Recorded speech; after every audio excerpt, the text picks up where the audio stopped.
Hello there, my old friend. Tonight, our quest takes us through A Chilling Tale by Hans Christian Andersen, a story of high mountain peaks, deep love, and the cold, quiet pull of the Ice Maiden's embrace. Now, settle in, take a deep breath, and let's travel back to an age of myth and legend. The Ice Maiden.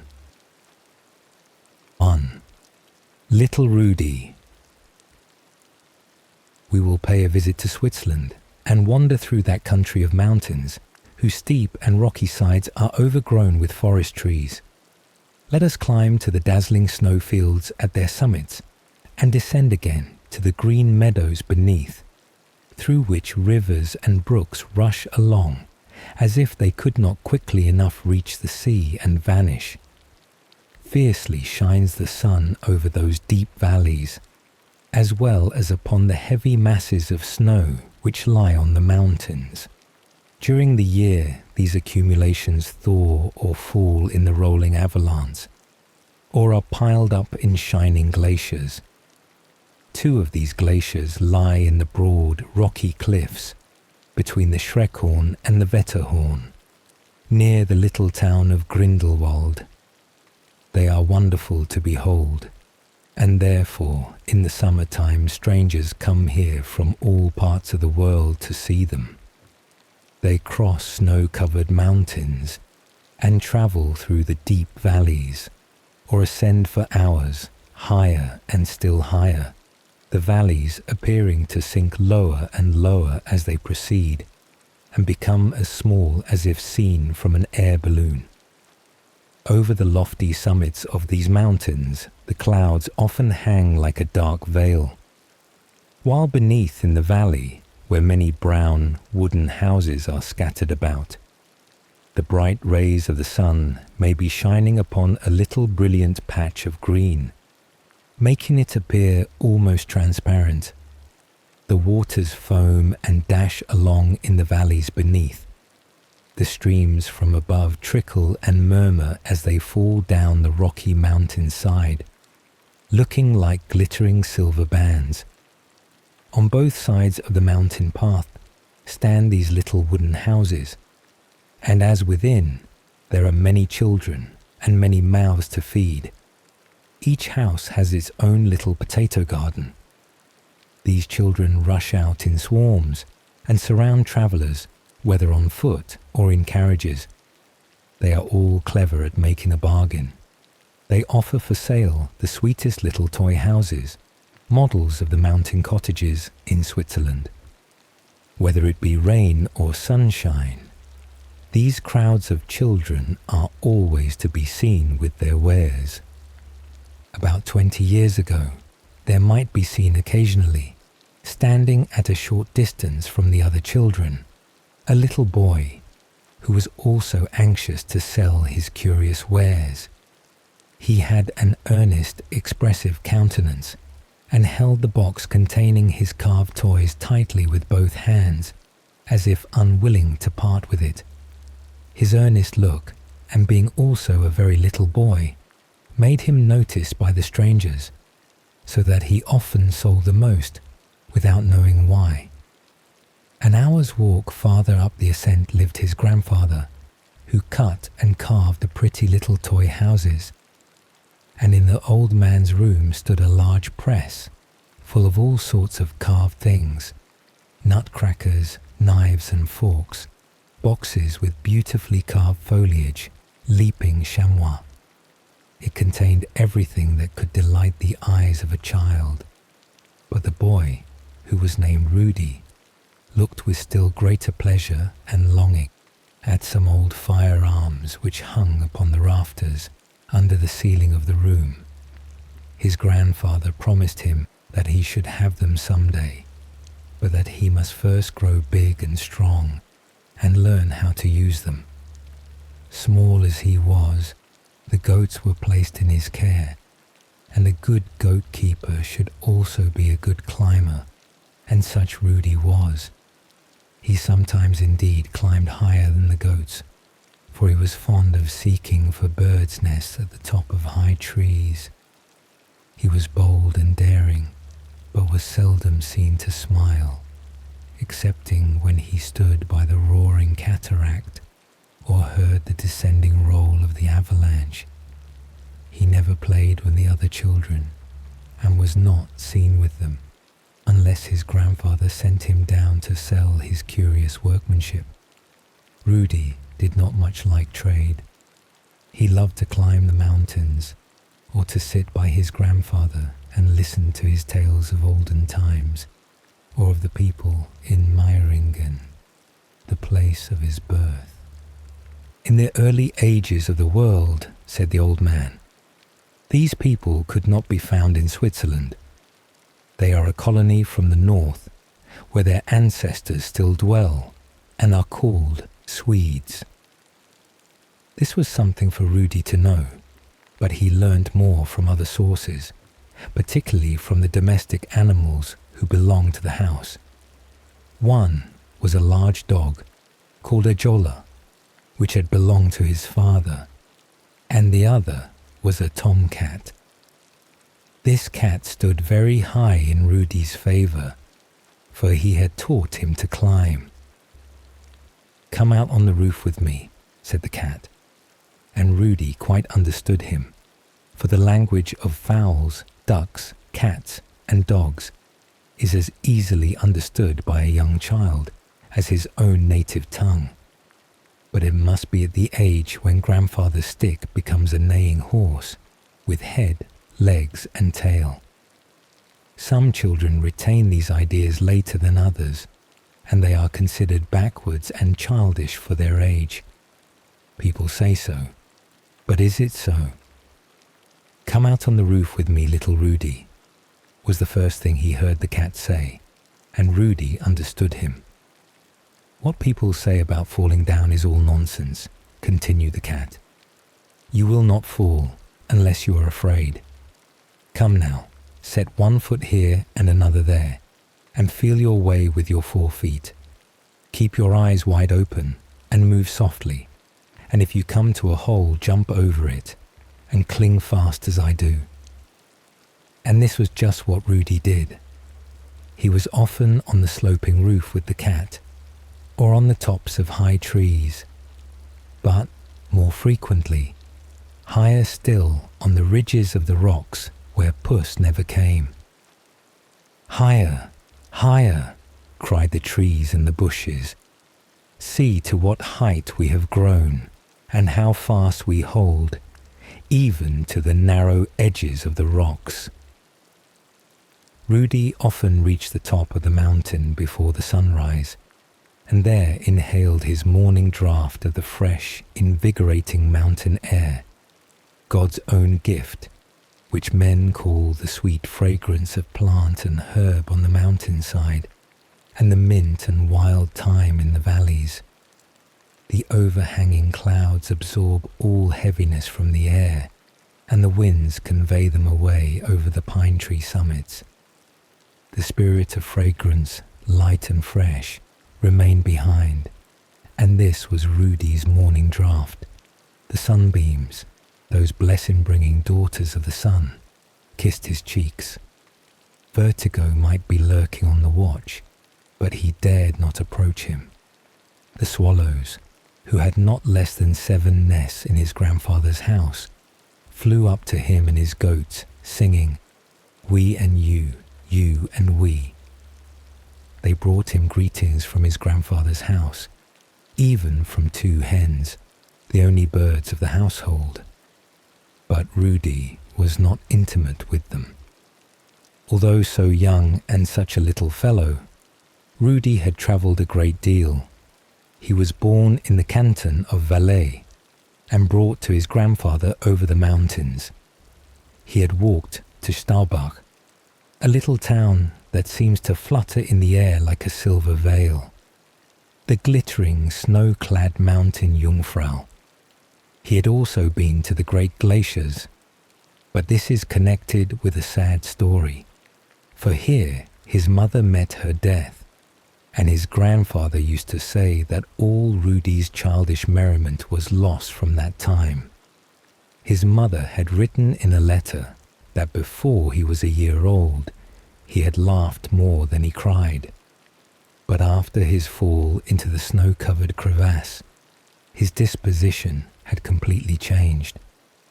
The grandfather seldom spoke of this, but the fact was generally known.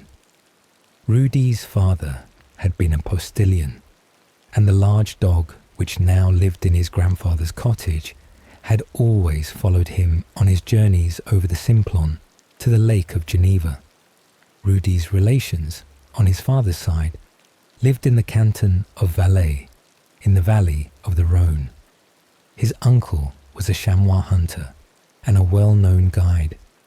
Rudy was only a year old when his father died, and his mother was anxious to return with her child to her own relations, who lived in the Bernese Oberland. Her father dwelt at a few hours' distance from Grindelwald. He was a carver in wood and gained so much by it that he had plenty to live upon. She set out homewards in the month of June, carrying her infant in her arms, and accompanied by 2 chamois hunters, crossed the Gemmi on her way to Grindelwald. They had already left more than half the journey behind them. They had crossed high ridges and traversed snowfields. They could even see her native valley with its familiar wooden cottages. They had only one more glacier to climb. Some newly fallen snow concealed a cleft which, though it did not extend to the foaming waters in the depths beneath, was still much deeper than the height of a man. The young woman, with a child in her arms, slipped upon it, sank in, and disappeared. Not a shriek, not a groan was heard, nothing but the whining of a little child. More than an hour elapsed before her 2 companions could obtain from the nearest house ropes and poles to assist in raising them, and it was with much exertion that they at last succeeded in raising from the crevasse what appeared to be 2 dead bodies. Every means was used to restore them to life. With the child they were successful, but not with the mother. So the old grandfather received his daughter's little son into his house an orphan, a little boy who laughed more than he cried, but it seemed as if laughter had left him in the cold ice world into which he had fallen, where, as the Swiss peasants say, the souls of the lost are confined till the judgment day. The glaciers appear as if a rushing stream had been frozen in its course and pressed into blocks of green crystal, which, balanced one upon another, form a wondrous palace of crystal for the Ice Maiden, the queen of the glaciers. It is she whose mighty power can crush the traveller to death and arrest the flowing river in its course. She is also a child of the air, and with the swiftness of the chamois, she can reach the snow-covered mountain tops, where the boldest mountaineer has to cut footsteps in the ice to ascend. She will sail on a frail pine twig over the raging torrents beneath, and spring lightly from one iceberg to another, with her long snow-white hair flowing around her, and her dark green robe glittering like the waters of the deep Swiss lakes. "Mine is the power to seize and crush," she cried. "Once a beautiful boy was stolen from me by man, a boy whom I had kissed but had not kissed to death. He is again among mankind and tends the goats on the mountains. He is always climbing higher and higher, far away from all others, but not from me. He is mine. I will send for him." And she gave Vertigo the commission. It was summer, and the Ice Maiden was melting amidst the green verdure, when Vertigo swung himself up and down. Vertigo has many brothers, quite a troop of them, and the Ice Maiden chose the strongest among them. They exercise their power in different ways and everywhere, Some sit on the banisters of steep stairs, others on the outer rails of lofty towers, or spring like squirrels along the ridges of the mountains. Others tread the air as a swimmer treads the water, and lure their victims here and there till they fall into the deep abyss. Vertigo and the Ice Maiden clutch at human beings as the polypus seizes upon all that comes within its reach. And now Vertigo was to seize Rudy. "Seize him indeed," cried Vertigo. "I cannot do it. That monster of a cat has taught him her tricks. That child of the human race has a power within him which keeps me at a distance.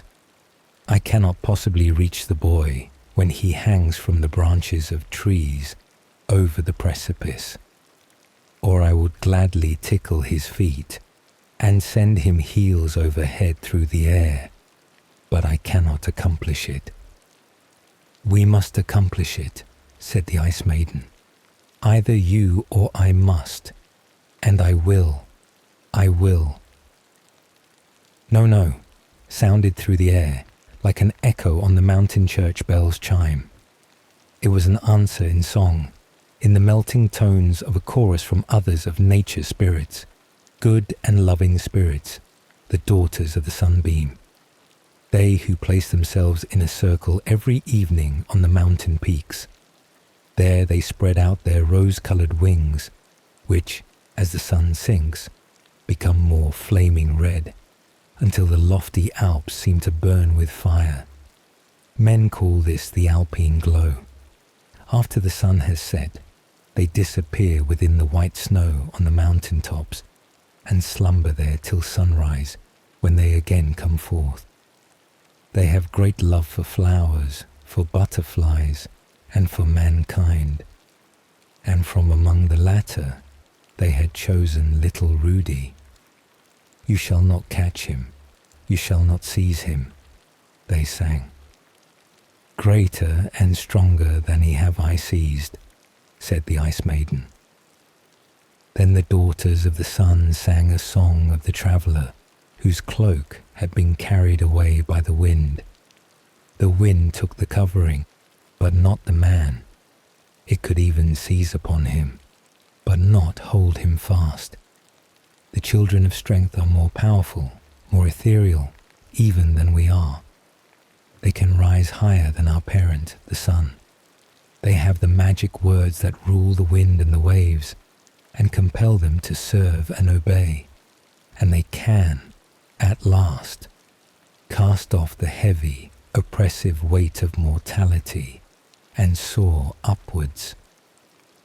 Thus sweetly sounded the bell-like tones of the chorus.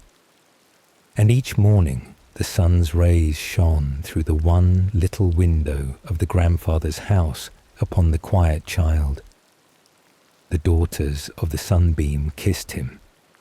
They wished to thaw and melt and obliterate the ice kiss which the queenly maiden of the glaciers had given him as he lay in the lap of his dead mother, in the deep crevasse of ice from which he had been so wonderfully rescued. 2. The journey to the new home. Rudy was just 8 years old when his uncle, who lived on the other side of the mountain, wished to have the boy, as he thought he might obtain a better education with him and learn something more.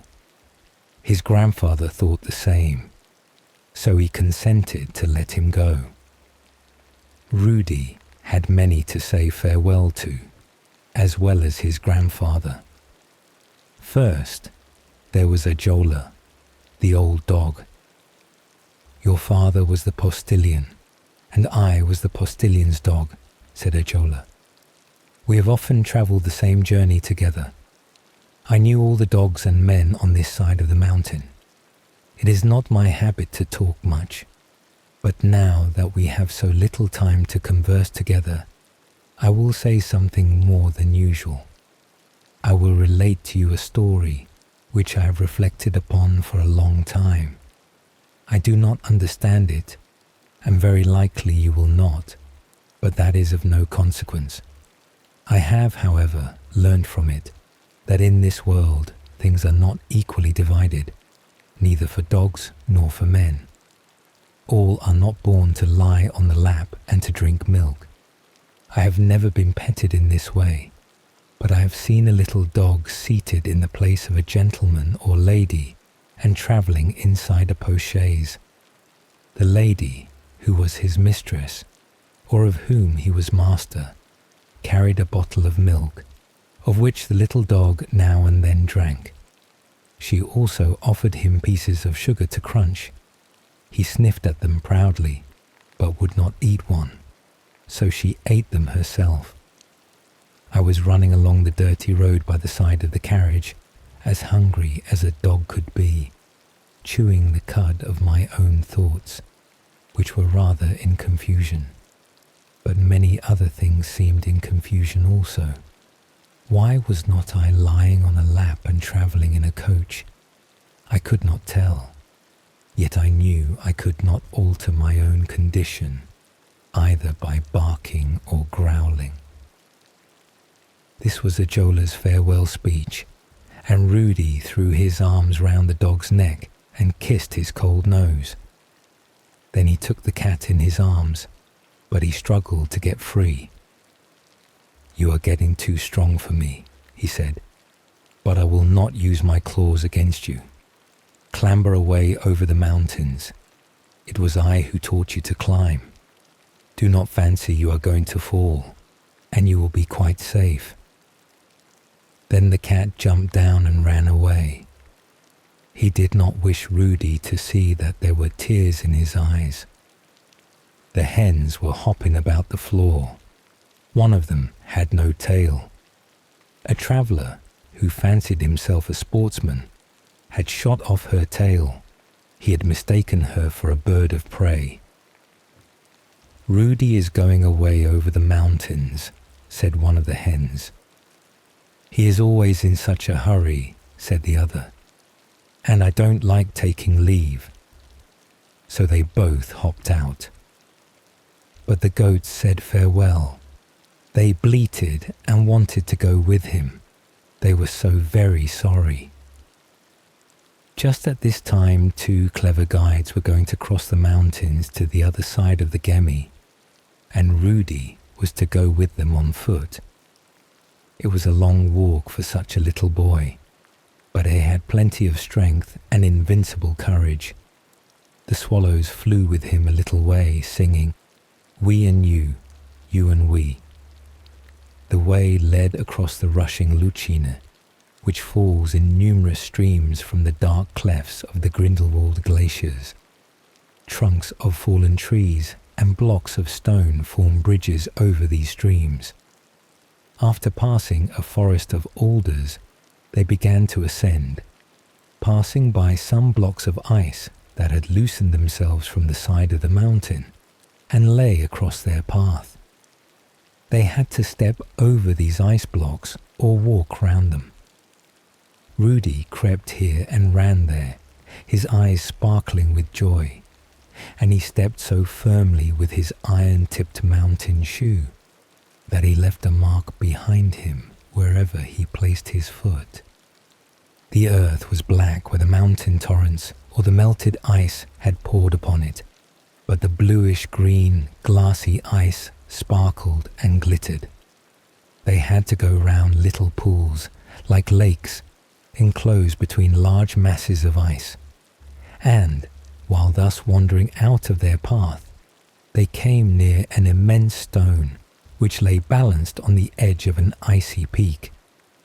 The stone lost its balance just as they reached it, and rolled over into the abyss beneath, while the noise of its fall was echoed back from every hollow cliff of the glaciers. They were always going upwards. The glaciers seemed to spread above them like a continued chain of masses of ice, piled up in wild confusion between bare and rugged rocks. Rudy thought for a moment of what had been told him, that he and his mother had once lain buried in one of these cold, heart-chilling fissures. But he soon banished such thoughts and looked upon the story as fabulous, like many other stories which had been told him. Once or twice, when the men thought the way was rather difficult for such a little boy, they held out their hands to assist him, but he would not accept their assistance, for he stood on the slippery ice as firmly as if he had been a chamois. They came at length to rocky ground, sometimes stepping upon moss-covered stones, sometimes passing beneath stunted fir trees, and again through green meadows. The landscape was always changing, but ever above them towered the lofty snow-clad mountains, whose names not only Rudy, but every other child knew: the Jungfrau, the Monk, and the Eiger. Rudy had never been so far away before. He had never trodden on the wide-spreading ocean of snow that lay here with its immovable billows, from which the wind blows off the snowflake now and then, as it cuts the foam from the waves of the sea. The glaciers stand here so close together it might almost be said they are hand in hand, and each is a crystal palace for the Ice Maiden, whose power and will it is to seize and imprison the unwary traveller. The sun shone warmly, and the snow sparkled as if covered with glittering diamonds. Numerous insects, especially butterflies and bees, lay dead in heaps on the snow. They had ventured too high, or the wind had carried them here and left them to die of cold. Around the Wetterhorn hung a feathery cloud, like a wool bag, and a threatening cloud too, for as it sunk lower it increased in size, and concealed within was a fawn, fearful in its violence should it break loose.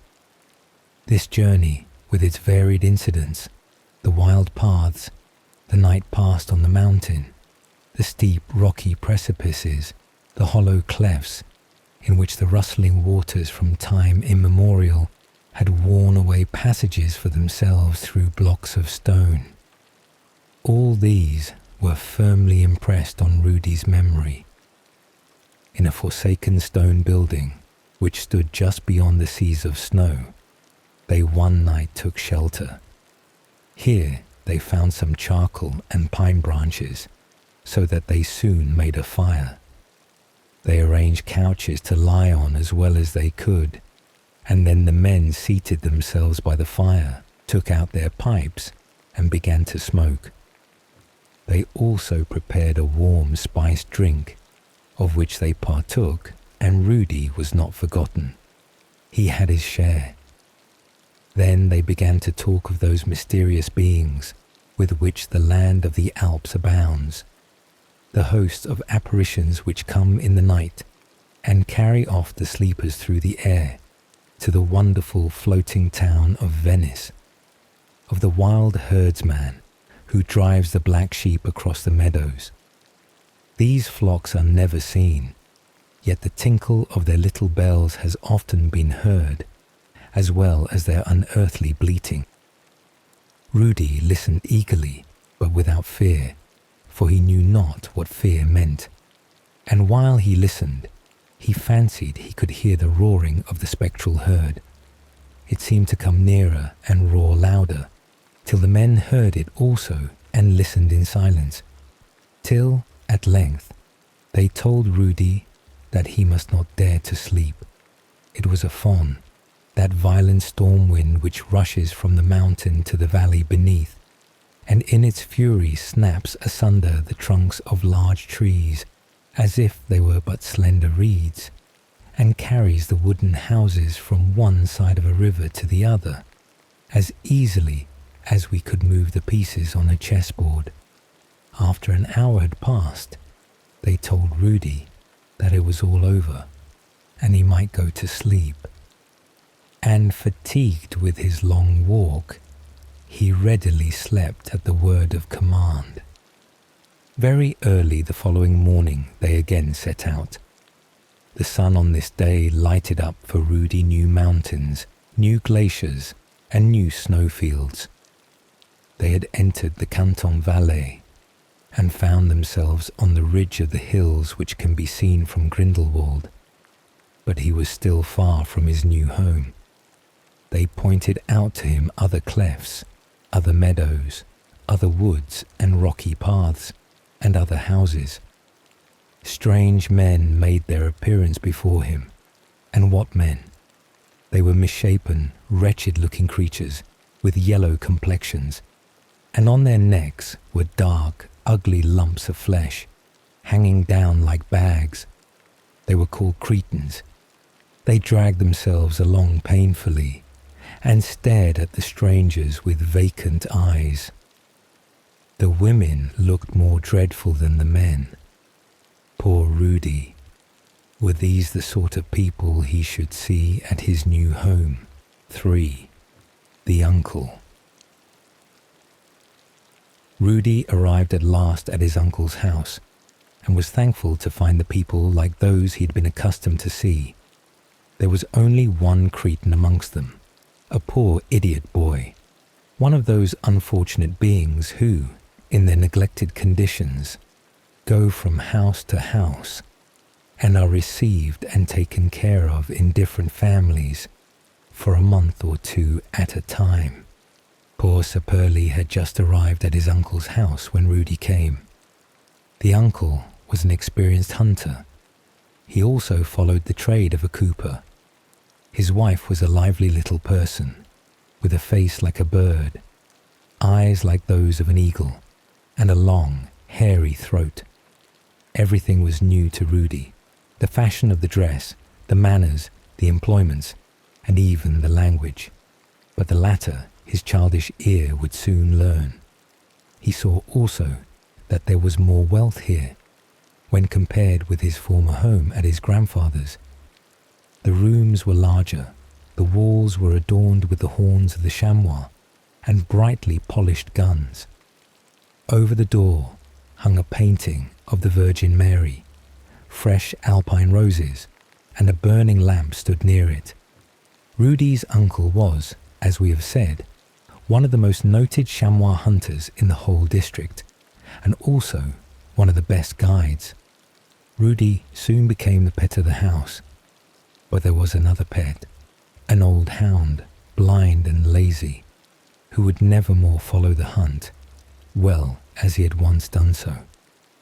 But his former good qualities were not forgotten, and therefore the animal was kept in the family and treated with every indulgence.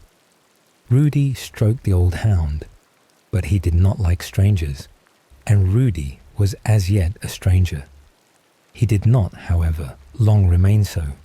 He soon endeared himself to every heart and became like one of the family. "We are not very badly off here in the Canton Valais," said his uncle one day. "We have the chamois. They do not die so fast as the wild goats, and it is certainly much better here now than in former times. How highly the old times have been spoken of, but ours is better. The bag has been opened, and a current of air now blows through our once confined valley.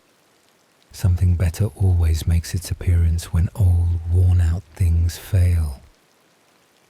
When his uncle became communicative, he would relate stories of his youthful days, and farther back still of the warlike times in which his father had lived. Valais was then, as he expressed it, only a closed-up bag, quite full of sick people, miserable Cretans. But the French soldiers came, and they were capital doctors. They soon killed the disease and the sick people too. The French people knew how to fight in more ways than one, and the girls knew how to conquer too. And when he said this, the uncle nodded at his wife, who was a French woman by birth, and laughed. The French could also do battle on the stones. It was they who cut a road out of the solid rock over the Simplon. Such a road that I need only say to a child of 3 years old, "Go down to Italy You have only to keep in the high road, and the child will soon arrive in Italy if he followed my directions." Then the uncle sang a French song and cried, "Hurrah! Long live Napoleon Bonaparte!" This was the first time Rudy had ever heard of France or of Lyons, that great city on the Rhone where his uncle had once lived. His uncle said that Rudy, in a very few years, would become a clever hunter. He had quite a talent for it. He taught the boy to hold a gun properly and to load and fire it. In the hunting season, he took him to the hills and made him drink the warm blood of the chamois, which is said to prevent the hunter from becoming giddy. He taught him to know the time when, from the different mountains, the avalanche is likely to fall, namely, at noontide or in the evening, from the effects of the sun's rays. He made him observe the movements of the chamois when he gave a leap, so that he might fall firmly and lightly on his feet. He told him that when on the fissures of the rocks he could find no place for his feet, he must support himself on his elbows and cling with his legs, and even lean firmly with his back, for this could be done when necessary. He told him also that the chamois are very cunning. They place lookers out on the watch, but the hunter must be more cunning than they are, and find them out by the scent. One day, when Rudy went out hunting with his uncle, he hung a coat and hat on an alpine staff, and the chamois mistook it for a man, as they generally do. The mountain path was narrow here. Indeed, it was scarcely a path at all, only a kind of shelf, close to the yawning abyss. The snow that lay upon it was partially thawed, and the stones crumbled beneath the feet. Every fragment of stone broken off struck the sides of the rock in its fall, till it rolled into the depths beneath and sunk to rest. Upon this shelf, Rudy's uncle laid himself down and crept forward. At about 100 paces behind him stood Rudy, upon the highest point of the rock, watching a great vulture hovering in the air. With a single stroke of his wing, the bird might easily cast the creeping hunter into the abyss beneath and make him his prey. Rudy's uncle had eyes for nothing but the chamois, who, with its young kid, had just appeared round the edge of the rock. So Rudy kept his eyes fixed on the bird. He knew well what the great creature wanted. Therefore, he stood in readiness to discharge his gun at the proper moment. Suddenly, the chamois made a spring, and his uncle fired and struck the animal with the deadly bullet, while the young kid rushed away, as if for a long life he had been accustomed to danger and practice flight. The large bird, alarmed at the report of the gun, wheeled off in another direction, and Rudy's uncle was saved from danger, of which he knew nothing till he was told of it by the boy.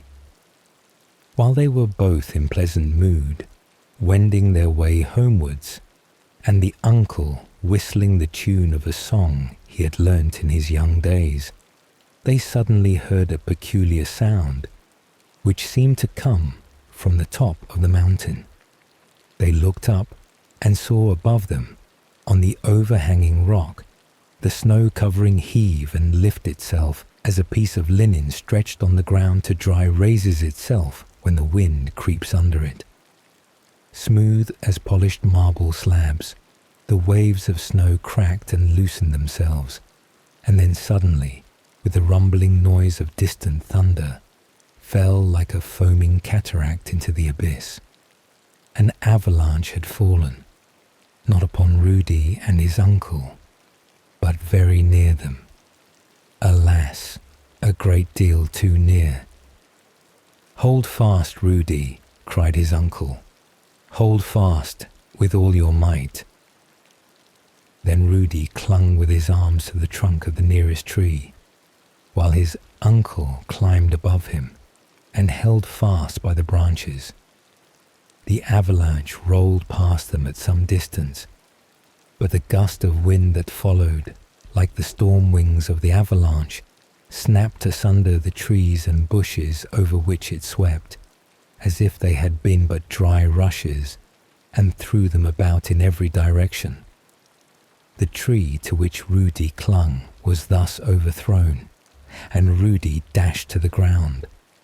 The higher branches were snapped off and carried away to a great distance, and among these shattered branches lay Rudy's uncle with his skull fractured. When they found him, his hand was still warm, but it would have been impossible to recognize his face. Rudy stood by, pale and trembling.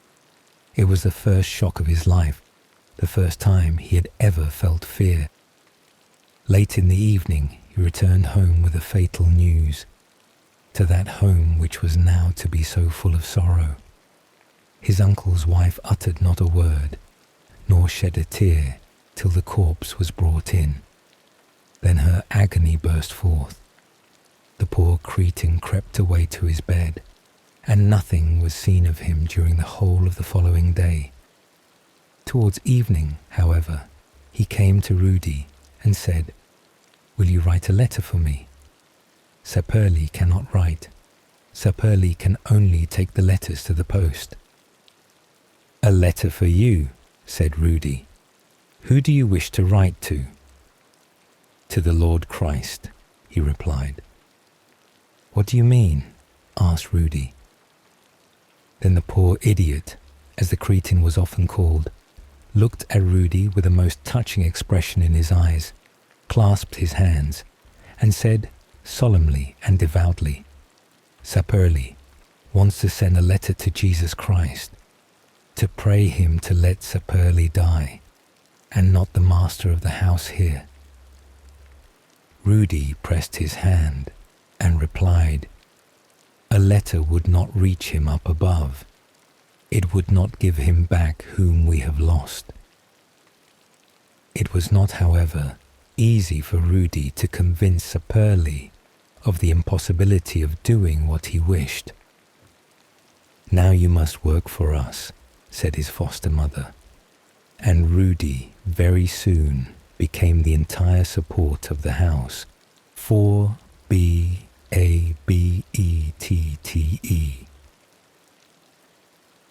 Who was the best marksman in the Canton Valais? The chamois knew well. "Save yourselves from Rudy," they might well say.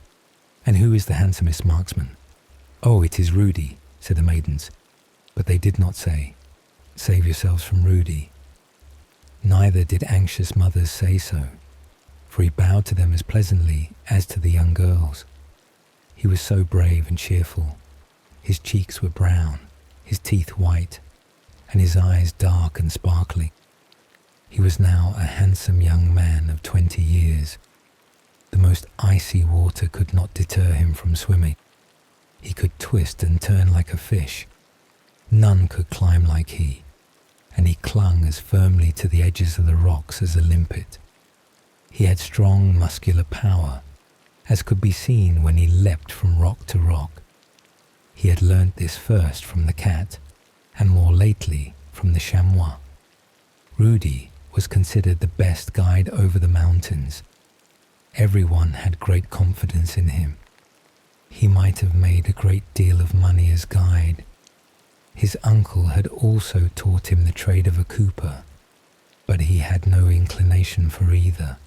His delight was in chamois hunting, which also brought him plenty of money. Rudy would be a very good match, as people said, if he would not look above his own station.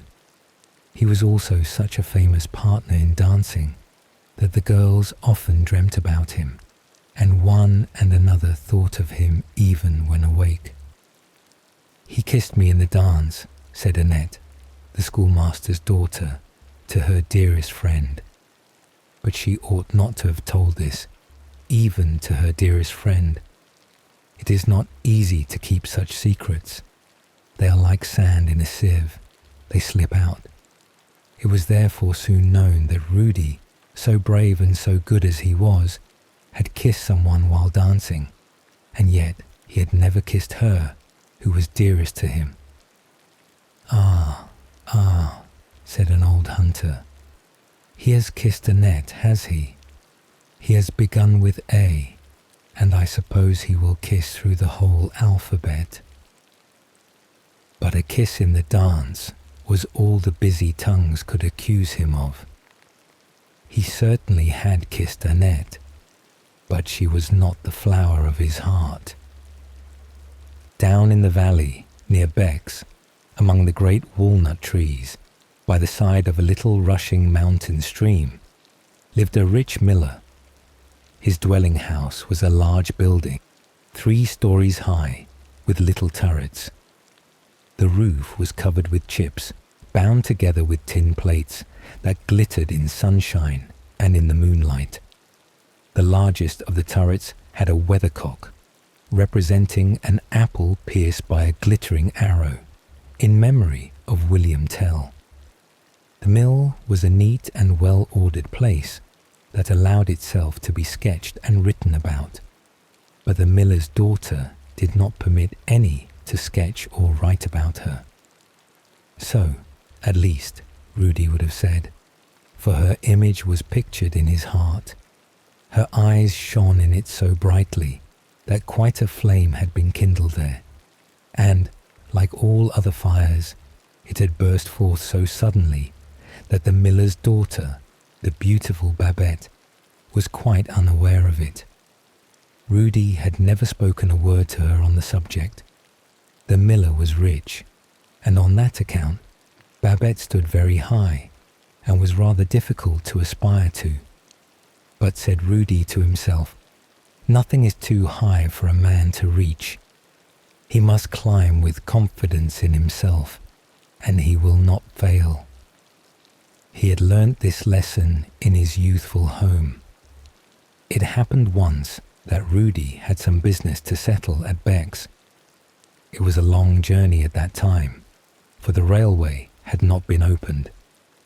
From the glaciers of the Rhône, at the foot of the Simplon, between its ever-changing mountain summits, stretches the valley of the Canton Valais. Through it runs the noble river of the Rhône, which often overflows its banks, covering fields and highways, and destroying everything in its course. Near the towns of Sion and Saint-Maurice, the valley takes a turn and bends like an elbow, and behind Saint-Maurice becomes so narrow that there is only space enough for the bed of the river and a narrow carriage road. An old tower stands here, as if it were guardian to the Canton Valais, which ends at this point, and from it we can look across the stone bridge to the toll house on the other side, where the Canton Vaud commences. Not far from this spot stands the town of Bex, and at every step can be seen an increase of fruitfulness and verdure. It is like entering a grove of chestnut and walnut trees. Here and there the cypress and pomegranate blossoms peep forth, and it is almost as warm as an Italian climate. Rudy arrived at Bex, and soon finished the business which had brought him there, and then walked about the town. But not even the miller's boy could be seen, nor anyone belonging to the mill, not to mention Babette. This did not please him at all. Evening came on. The air was filled with the perfume of the wild thyme and the blossoms of the lime trees, and the green woods on the mountains seemed to be covered with a shining veil, blue as the sky. Over everything reigned a stillness, not of sleep or of death, but as if nature were holding her breath, that her image might be photographed on the blue vault of heaven. Here and there, amidst the trees of the silent valley, stood poles which supported the wires of the electric telegraph. Against one of these poles leaned an object so motionless that it might have been mistaken for the trunk of a tree. But it was Rudy, standing there as still as at that moment was everything around him. He was not asleep, neither was he dead, but just as the various events in the world, matters of momentous importance to individuals, were flying through the telegraph wires without the quiver of a wire or the slightest tone, so through the mind of Rudy, thoughts of overwhelming importance were passing without an outward sign of emotion. The happiness of his future life depended upon the decision of his present reflections. His eyes were fixed on one spot in the distance, a light that twinkled through the foliage from the parlour of the miller's house, where Babette dwelt. Rudy stood so still that it might have been supposed he was watching for a chamois, but he was in reality like a chamois, who will stand for a moment, looking as if it were chiselled out of the rock, and then, if only a stone rolled by, would suddenly bound forward with a spring far away from the hunter. And so, with Rudy, a sudden roll of his thoughts roused him from his stillness and made him bound forward with determination to act.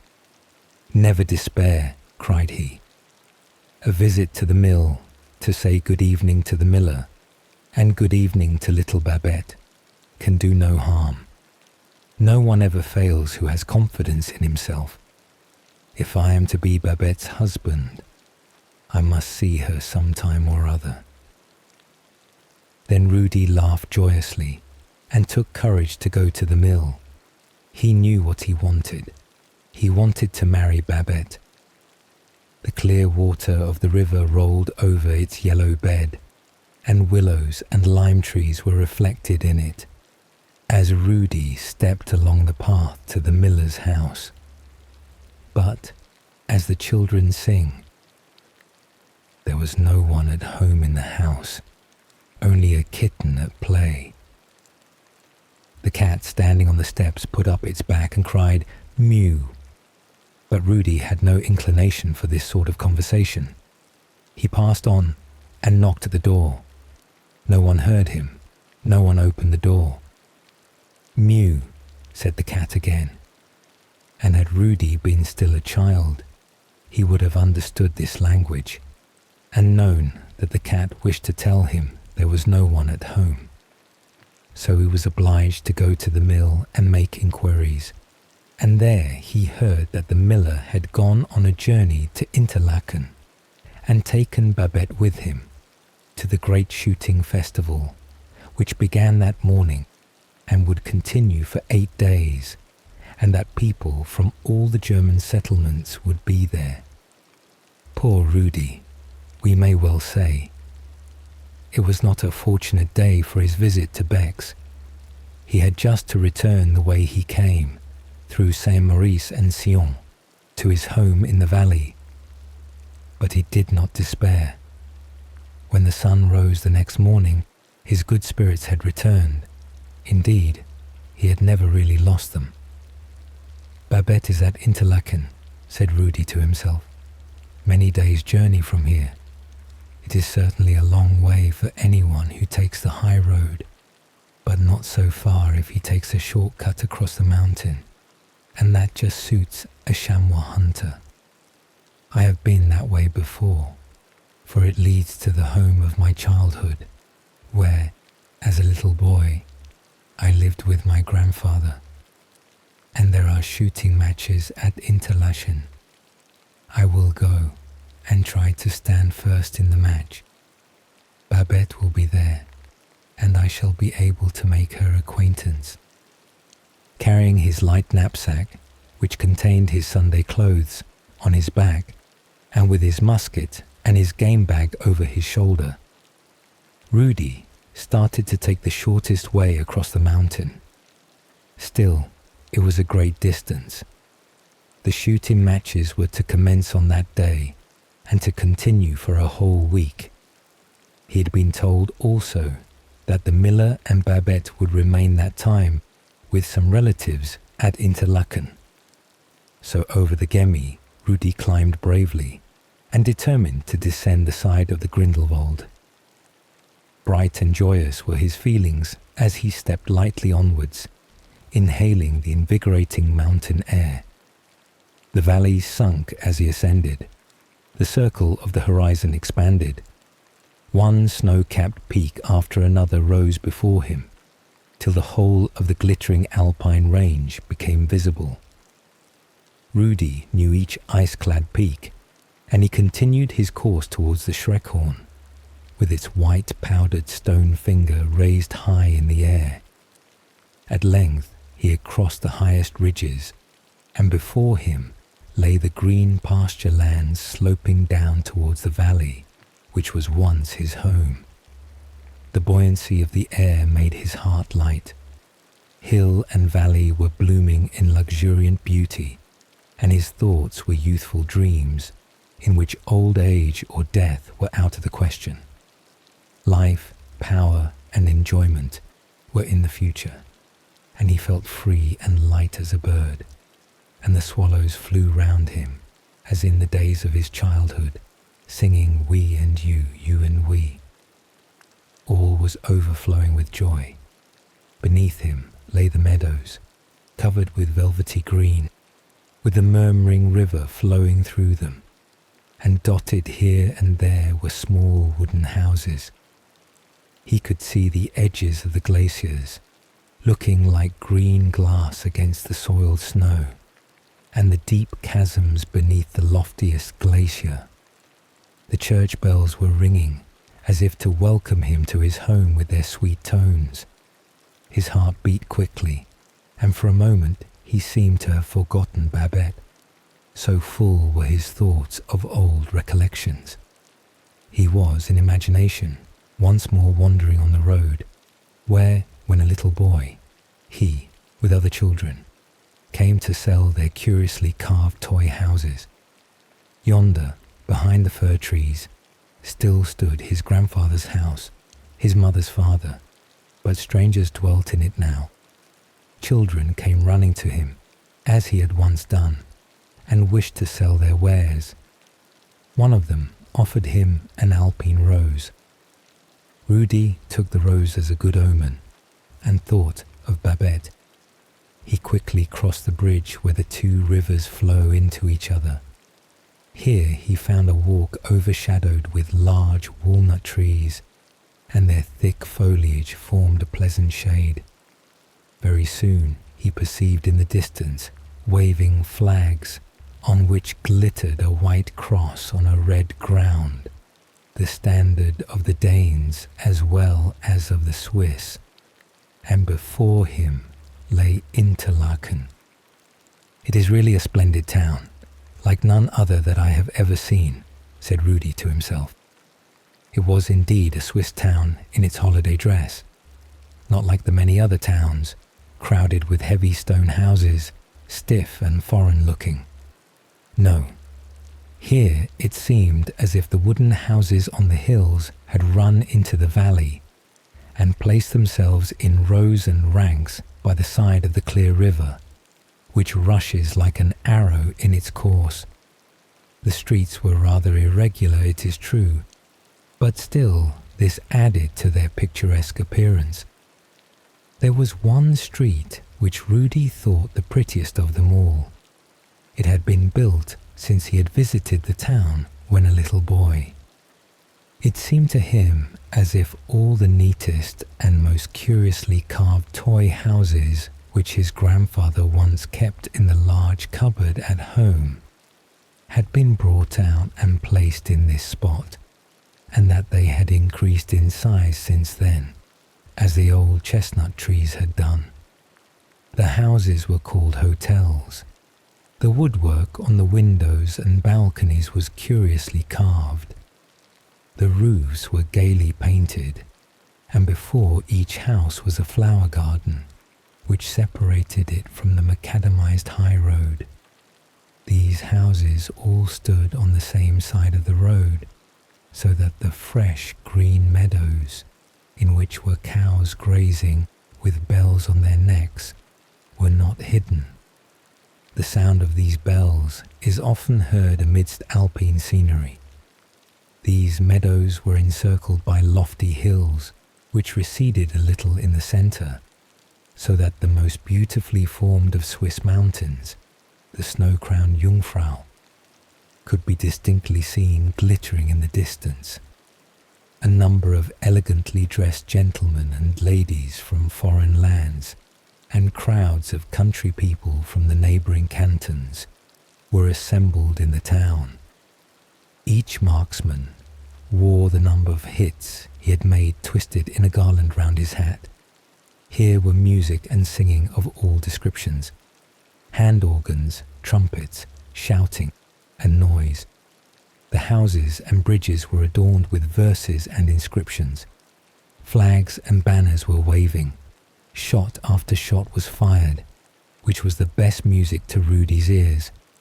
And amidst all this excitement, he quite forgot Babette, on whose account only he had come. The shooters were thronging round the target, and Rudy was soon amongst them. But when he took his turn to fire, he proved himself the best shot, for he always struck the bull's eye. "Who may that young stranger be?" was the inquiry on all sides. "He speaks French, as it is spoken in the Swiss cantons, and makes himself understood very well when he speaks German," said some. "He lived here, when a child, with his grandfather, in a house on the road to Grindelwald," remarked one of the sportsmen. And full of life was this young stranger. His eyes sparkled, his glance was steady, and his arm sure. Therefore he always hit the mark. Good fortune gives courage, and Rudy was always courageous. He soon had a circle of friends gathered round him. Everyone noticed him and did him homage. Babette had quite vanished from his thoughts when he was struck on the shoulder by a heavy hand, and a deep voice said to him in French, "You are from the Canton Valais." Rudy turned round and beheld a man with a ruddy, pleasant face and a stout figure. It was the rich miller from Bex. His broad, portly person hid the slender, lovely Babette, but she came forward and glanced at him with her bright, dark eyes. The rich miller was very much flattered at the thought that the young man, who was acknowledged to be the best shot, and was so praised by every one, should be from his own canton. Now was Rudy really fortunate. He had travelled all this way to this place, and those he had forgotten were now come to seek him.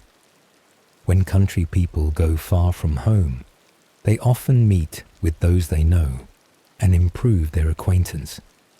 Rudy, by his shooting, had gained the first place in the shooting match, just as the miller at home at Bex stood first because of his money and his mill. So the two men shook hands, which they had never done before. Babette, too, held out her hand to Rudy frankly, and he pressed it in his, and looked at her so earnestly that she blushed deeply. The miller talked of the long journey they had travelled, and of the many towns they had seen. It was his opinion that he had really made as great a journey as if he had travelled in a steamship, a railway carriage, or a post-chaise. "I came by a much shorter way," said Rudy. "I came over the mountains. There is no road so high that a man may not venture upon it." "Ah, yes, and break your neck," said the miller. "And you look like one who will break his neck some day. You are so daring." "Oh, nothing ever happens to a man if he has confidence in himself," replied Rudy. The miller's relations at Interlaken, with whom the miller and Babette were staying, invited Rudy to visit them when they found he came from the same canton as the miller. It was a most pleasant visit, Good fortune seemed to follow him, as it does those who think and act for themselves, and who remember the proverb, "Nuts are given to us, but they are not cracked for us." And Rudy was treated by the miller's relations almost like one of the family, and glasses of wine were poured out to drink to the welfare of the best shooter. Babette clinked glasses with Rudy, and he returned thanks for the toast. In the evening, they all took a delightful walk under the walnut trees in front of the stately hotels. There were so many people and such crowding that Rudy was obliged to offer his arm to Babette. Then he told her how happy it made him to meet people from the Canton Vaud, for Vaud and Valais were neighbouring cantons. He spoke of this pleasure so heartily that Babette could not resist giving his arm a slight squeeze, and so they walked on together and talked and chatted like old acquaintances.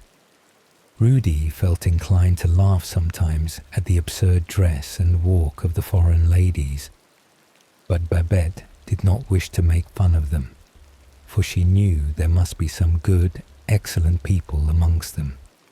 She, herself, had a godmother who was a high-born English lady.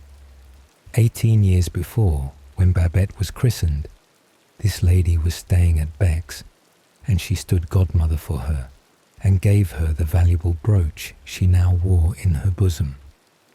Her godmother had twice written to her, and this year she was expected to visit Interlaken with her 2 daughters.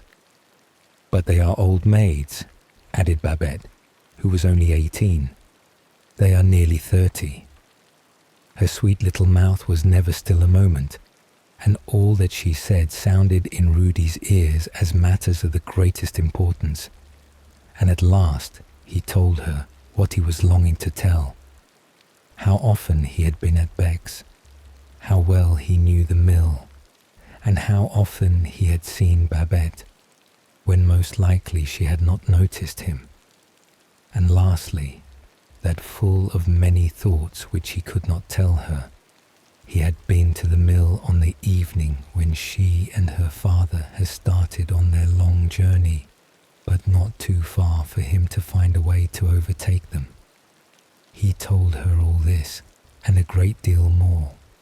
He told her how much he could endure for her, and that it was to see her, and not the shooting match, which had brought him to Interlaken.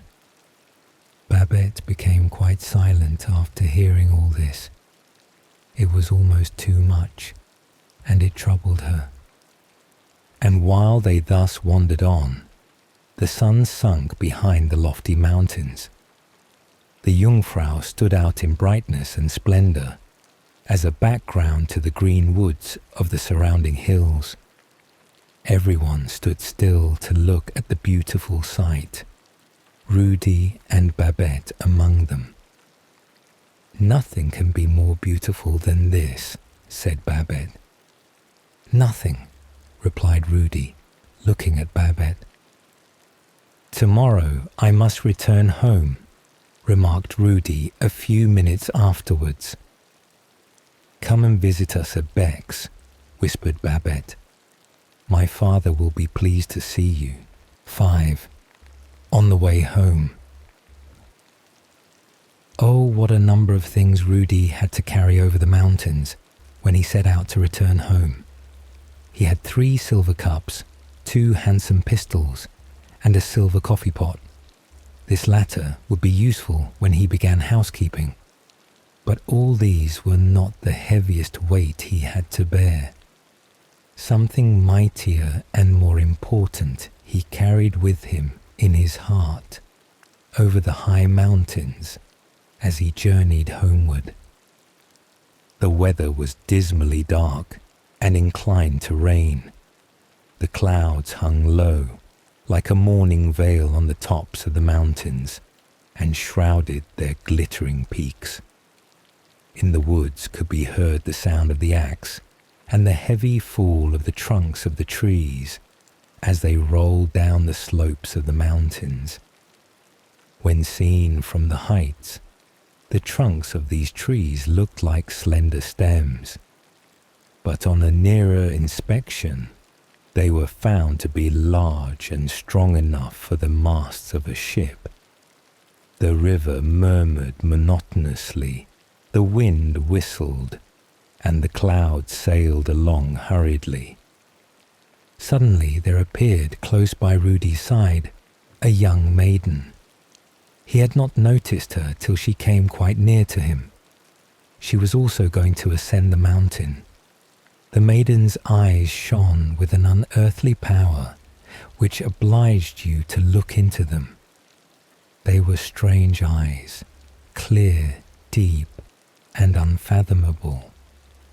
"Hast thou a lover?" asked Rudy. All his thoughts were naturally on love just then. "I have none," answered the maiden with a laugh. It was as if she had not spoken the truth.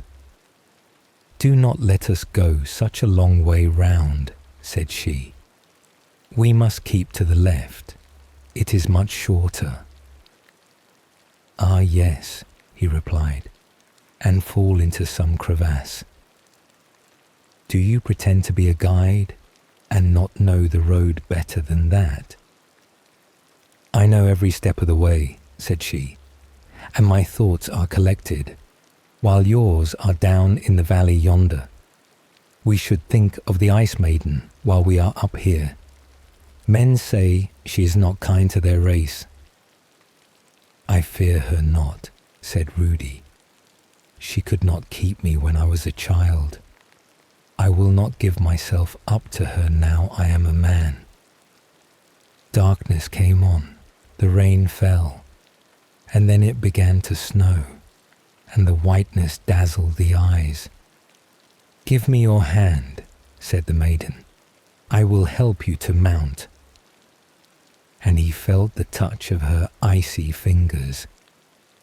"You help me," cried Rudy. "I do not yet require a woman to help me to climb." And he stepped quickly forwards away from her. The drifting snow shower fell like a veil between them. The wind whistled, and behind him he could hear the maiden laughing and singing, and the sound was most strange to hear. It certainly must be a spectre or a servant of the Ice Maiden, thought Rudy, who had heard such things talked about when he was a little boy, and had stayed all night on the mountain with the guides. The snow fell thicker than ever. The clouds lay beneath him. He looked back. There was no one to be seen, but he heard sounds of mocking laughter, which were not those of a human voice. When Rudy at length reached the highest part of the mountain, where the path led down to the valley of the Rhone, the snow had ceased, and in the clear heavens he saw two bright stars twinkling.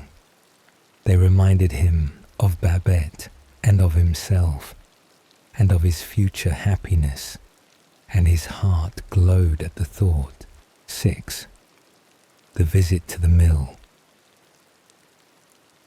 "What beautiful things you have brought home," said his old foster mother, and her strange-looking eagle eyes sparkled, while she wriggled and twisted her skinny neck more quickly and strangely than ever. "You have brought good luck with you, Rudy. I must give you a kiss, my dear boy." Rudy allowed himself to be kissed, but it could be seen by his countenance that he only endured the infliction as a homely duty. "How handsome you are, Rudy," said the old woman. "Don't flatter," said Rudy with a laugh, but still he was pleased. "I must say once more," said the old woman, "that you are very lucky." "Well, in that I believe you are right," said he, as he thought of Babette. Never had he felt such a longing for that deep valley as he now had. "They must have returned home by this time," said he to himself. It is already 2 days over the time which they fixed upon. I must go to Beck's. So Rudy set out to go to Beck's, and when he arrived there, he found the miller and his daughter at home. They received him kindly and brought him many greetings from their friends at Interlaken. Babette did not say much. She seemed to have become quite silent, but her eyes spoke, and that was quite enough for Rudy. The miller had generally a great deal to talk about, and seemed to expect that everyone should listen to his jokes and laugh at them. For was not he the rich miller? But now he was more inclined to hear Rudy's adventures while hunting and travelling, and to listen to his descriptions of the difficulties the chamois hunter has to overcome on the mountain tops, or of the dangerous snowdrifts which the wind and weather cause to cling to the edges of the rocks, or to lie in the form of a frail bridge over the abyss beneath. The eyes of the brave Rudy sparkled as he described the life of a hunter, or spoke of the cunning of the chamois and their wonderful leaps, also of the powerful fawn and the rolling avalanche. He noticed that the more he described, the more interested the miller became, especially when he spoke of the fierce vulture and of the royal eagle. Not far from Beck's, in the Canton Valais, was an eagle's nest, more curiously built under a high overhanging rock. In this nest was a young eagle, but who would venture to take it? A young Englishman had offered Rudy a whole handful of gold if he would bring him the young eagle alive. There is a limit to everything, was Rudy's reply. The eagle could not be taken. It would be folly to attempt it. The wine was passed round freely, and the conversation kept up pleasantly. But the evening seemed too short for Rudy, although it was midnight when he left the miller's house. After this, his first visit, while the lights in the windows of the miller's house still twinkled through the green foliage, out through the open skylight came the parlour cat onto the roof, and along the water pipe walked the kitchen cat to meet her. "What is the news at the mill?" asked the parlour cat. "Here in the house there is secret love-making going on, which the father knows nothing about. Rudy and Babette have been treading on each other's paws under the table all the evening. They trod on my tail twice, but I did not mew. That would have attracted notice." "Well, I should have mewed," said the kitchen cat. "What might suit the kitchen would not suit the parlour," said the other. "I am quite curious to know what the miller will say when he finds out this engagement." Yes, indeed. What would the miller say? Rudy himself was anxious to know that, but to wait till the miller heard of it from others was out of the question. Therefore, not many days after this visit, he was riding in the omnibus that runs between the two cantons, Valais and Vaud. These cantons are separated by the Rhone, over which is a bridge that unites them. Rudy, as usual, had plenty of courage, and indulged in pleasant thoughts of the favourable answer he should receive that evening. And when the omnibus returned, Rudy was again seated in it, going homewards, and at the same time the parlour cat at the miller's house ran out quickly, crying, "Here, you from the kitchen, what do you think?" The miller knows all now. Everything has come to a delightful end. Rudy came here this evening, and he and Babette had much whispering and secret conversation together. They stood in the path near the miller's room. I lay at their feet, but they had no eyes or thoughts for me. "I will go to your father at once," said he. "It is the most honourable way." "Shall I go with you?" asked Babette. "It will give you courage." "I have plenty of courage," said Rudy. "But if you are with me, he must be friendly, whether he says yes or no." So they turned to go in, and Rudy trod heavily on my tail. He certainly is very clumsy. I mewed, but neither he nor Babette had any ears for me. They opened the door and entered together. I was before them and jumped on the back of a chair. I hardly know what Rudy said, but the miller flew into a rage and threatened to kick him out of the house. He told him he might go to the mountains and look after the chamois, but not after our little Babette. And what did they say? Did they speak? Asked the kitchen cat. What did they say? Why, all that people generally do say when they go a-wooing. I love her, and she loves me. And when there is milk in the can for one, there is milk in the can for two. But she is so far above you, said the miller. She has heaps of gold, as you know. You should not attempt to reach her. There is nothing so high that a man cannot reach if he will, answered Rudy, for he is a brave youth. Yet you could not reach the young eagle, said the miller, laughing. Babette is higher than the eagle's nest. I will have them both, said Rudy. Very well. I will give her to you when you bring me the young eaglet alive, said the miller. And he laughed till the tears stood in his eyes. But now I thank you for this visit, Rudy, and if you come tomorrow, you will find nobody at home. Goodbye, Rudy. Babette also wished him farewell, but her voice sounded as mournful as the mew of a little kitten that has lost its mother. A promise is a promise between man and man, said Rudy. Do not weep, Babette. I shall bring the young eagle. You will break your neck, I hope, said the miller, and we shall be relieved from your company. I call that kicking him out of the house, said the parlour cat. And now Rudy is gone, and Babette sits and weeps, while the miller sings German songs that he learnt on his journey. But I do not trouble myself on the matter. It would be of no use. Yet for all that, it is a very strange affair, said the kitchen cat. 7. The Eagle's Nest. From the mountain path came a joyous sound of some person whistling, and it betokened good humour and undaunted courage. It was Rudy, going to meet his friend Vezino. You must come and help, said he. I want to carry off the young eaglet from the top of the rock. We will take young Ragley with us. Had you not better first try to take down the moon?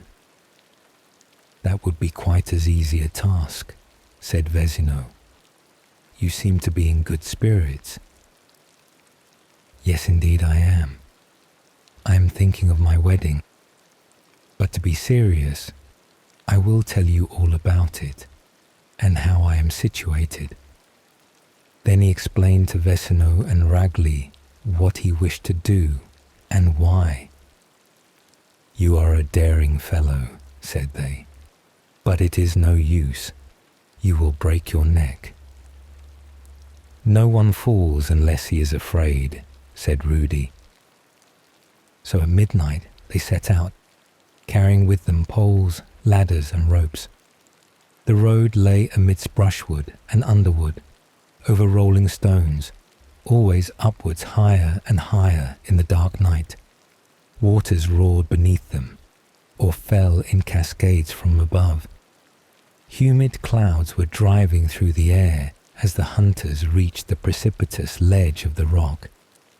It was even darker here, for the sides of the rocks almost met, and the light penetrated only through a small opening at the top.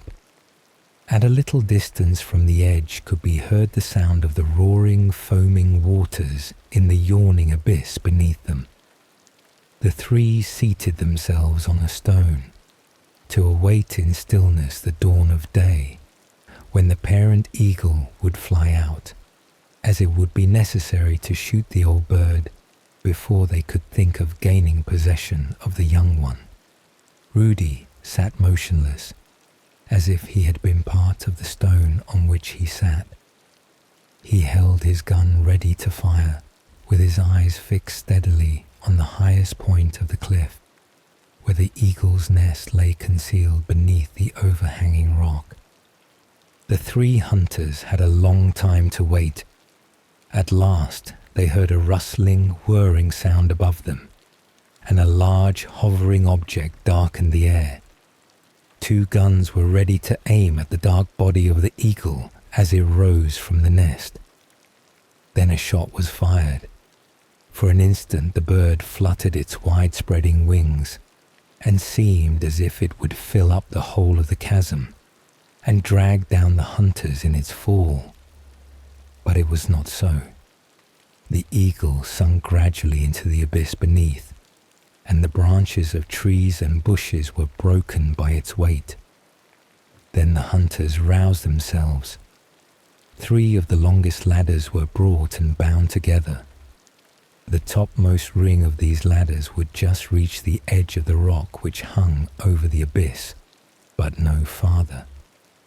The point beneath which the eagle's nest lay sheltered was much higher, and the sides of the rock were as smooth as a wall.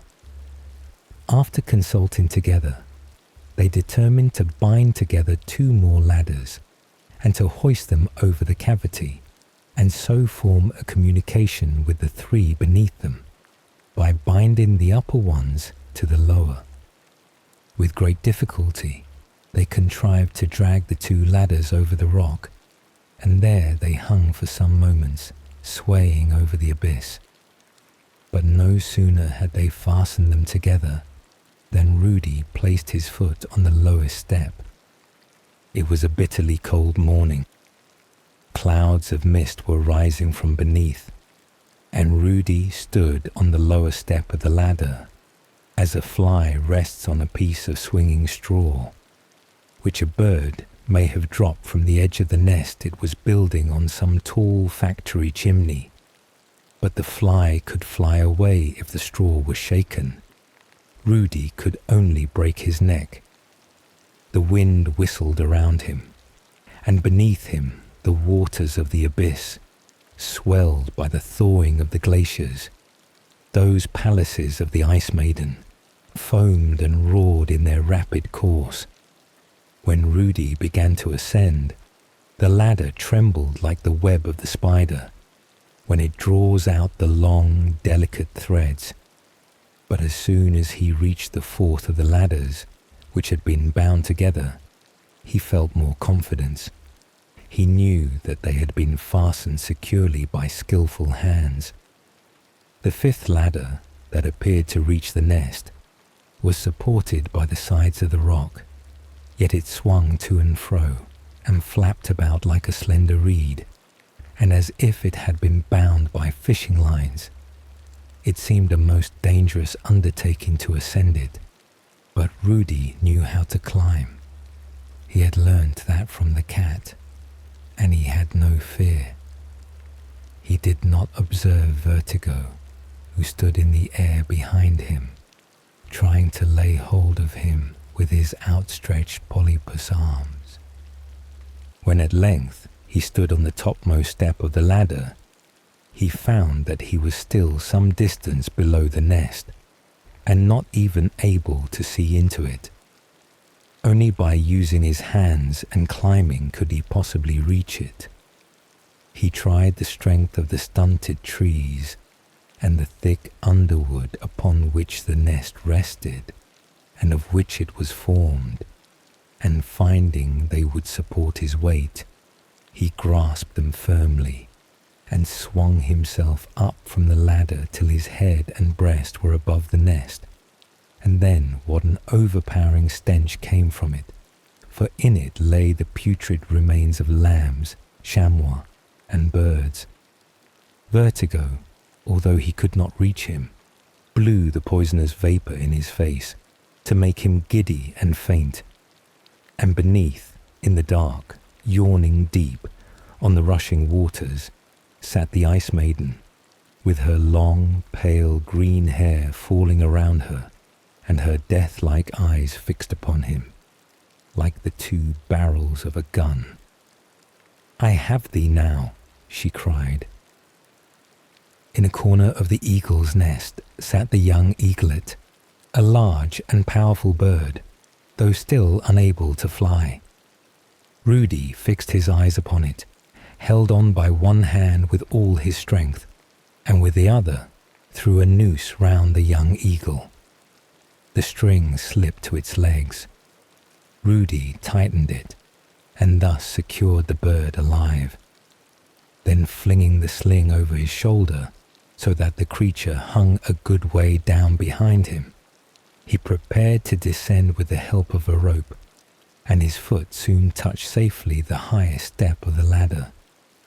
Then Rudy, remembering his early lesson in climbing, "Hold fast and do not fear," descended carefully down the ladders, and at last stood safely on the ground with the young living eaglet, where he was received with loud shouts of joy and congratulations.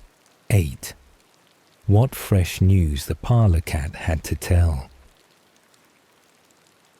"There is what you asked for," said Rudy, as he entered the miller's house at Beck's, and placed on the floor a large basket. He removed the lid as he spoke, and a pair of yellow eyes, encircled by a black ring, stared forth with a wild, fiery glance that seemed ready to burn and destroy all that came in its way. Its short, strong beak was open, ready to bite, and on its red throat were short feathers like stubble. "The young eaglet!" cried the miller. Babette screamed and started back, while her eyes wandered from Rudy to the bird in astonishment. "You are not to be discouraged by difficulties, I see," said the miller. "And you will keep your word," replied Rudy. "Each has his own characteristic, whether it is honour or courage." "But how is it you did not break your neck?" asked the miller. "Because I held fast," answered Rudy, "and I mean to hold fast to Babette." "You must get her first," said the miller, laughing, and Babette thought this a very good sign. "We must take the bird out of the basket," said she. "It is getting into a rage. How its eyes glare! How did you manage to conquer it?" Then Rudy had to describe his adventure, and the miller's eyes opened wide as he listened. "With your courage and your good fortune, you might win 3 wives," said the miller. "Oh, thank you," cried Rudy. "But you have not won Babette yet," said the miller, slapping the young Alpine hunter on the shoulder playfully. "Have you heard the fresh news at the mill?" asked the parlour cat of the kitchen cat. "Rudy has brought us the young eagle, and he is to take Babette in exchange." They kissed each other in the presence of the old man, which is as good as an engagement.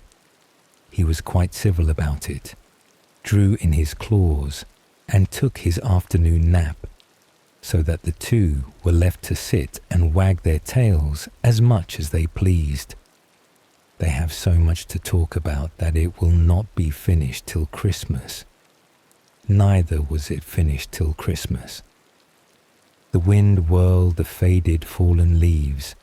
The snow drifted in the valleys as well as upon the mountains, and the Ice Maiden sat in the stately palace which, in winter time, she generally occupied. the perpendicular rocks were covered with slippery ice, and where in summer the stream from the rocks had left a watery veil, icicles large and heavy hung from the trees, while the snow-powdered fir trees were decorated with fantastic garlands of crystal. The Ice Maiden rode on the howling wind across the deep valleys. The country, as far as Beck's, was covered with a carpet of snow, so that the Ice Maiden could follow Rudy and see him when he visited the mill.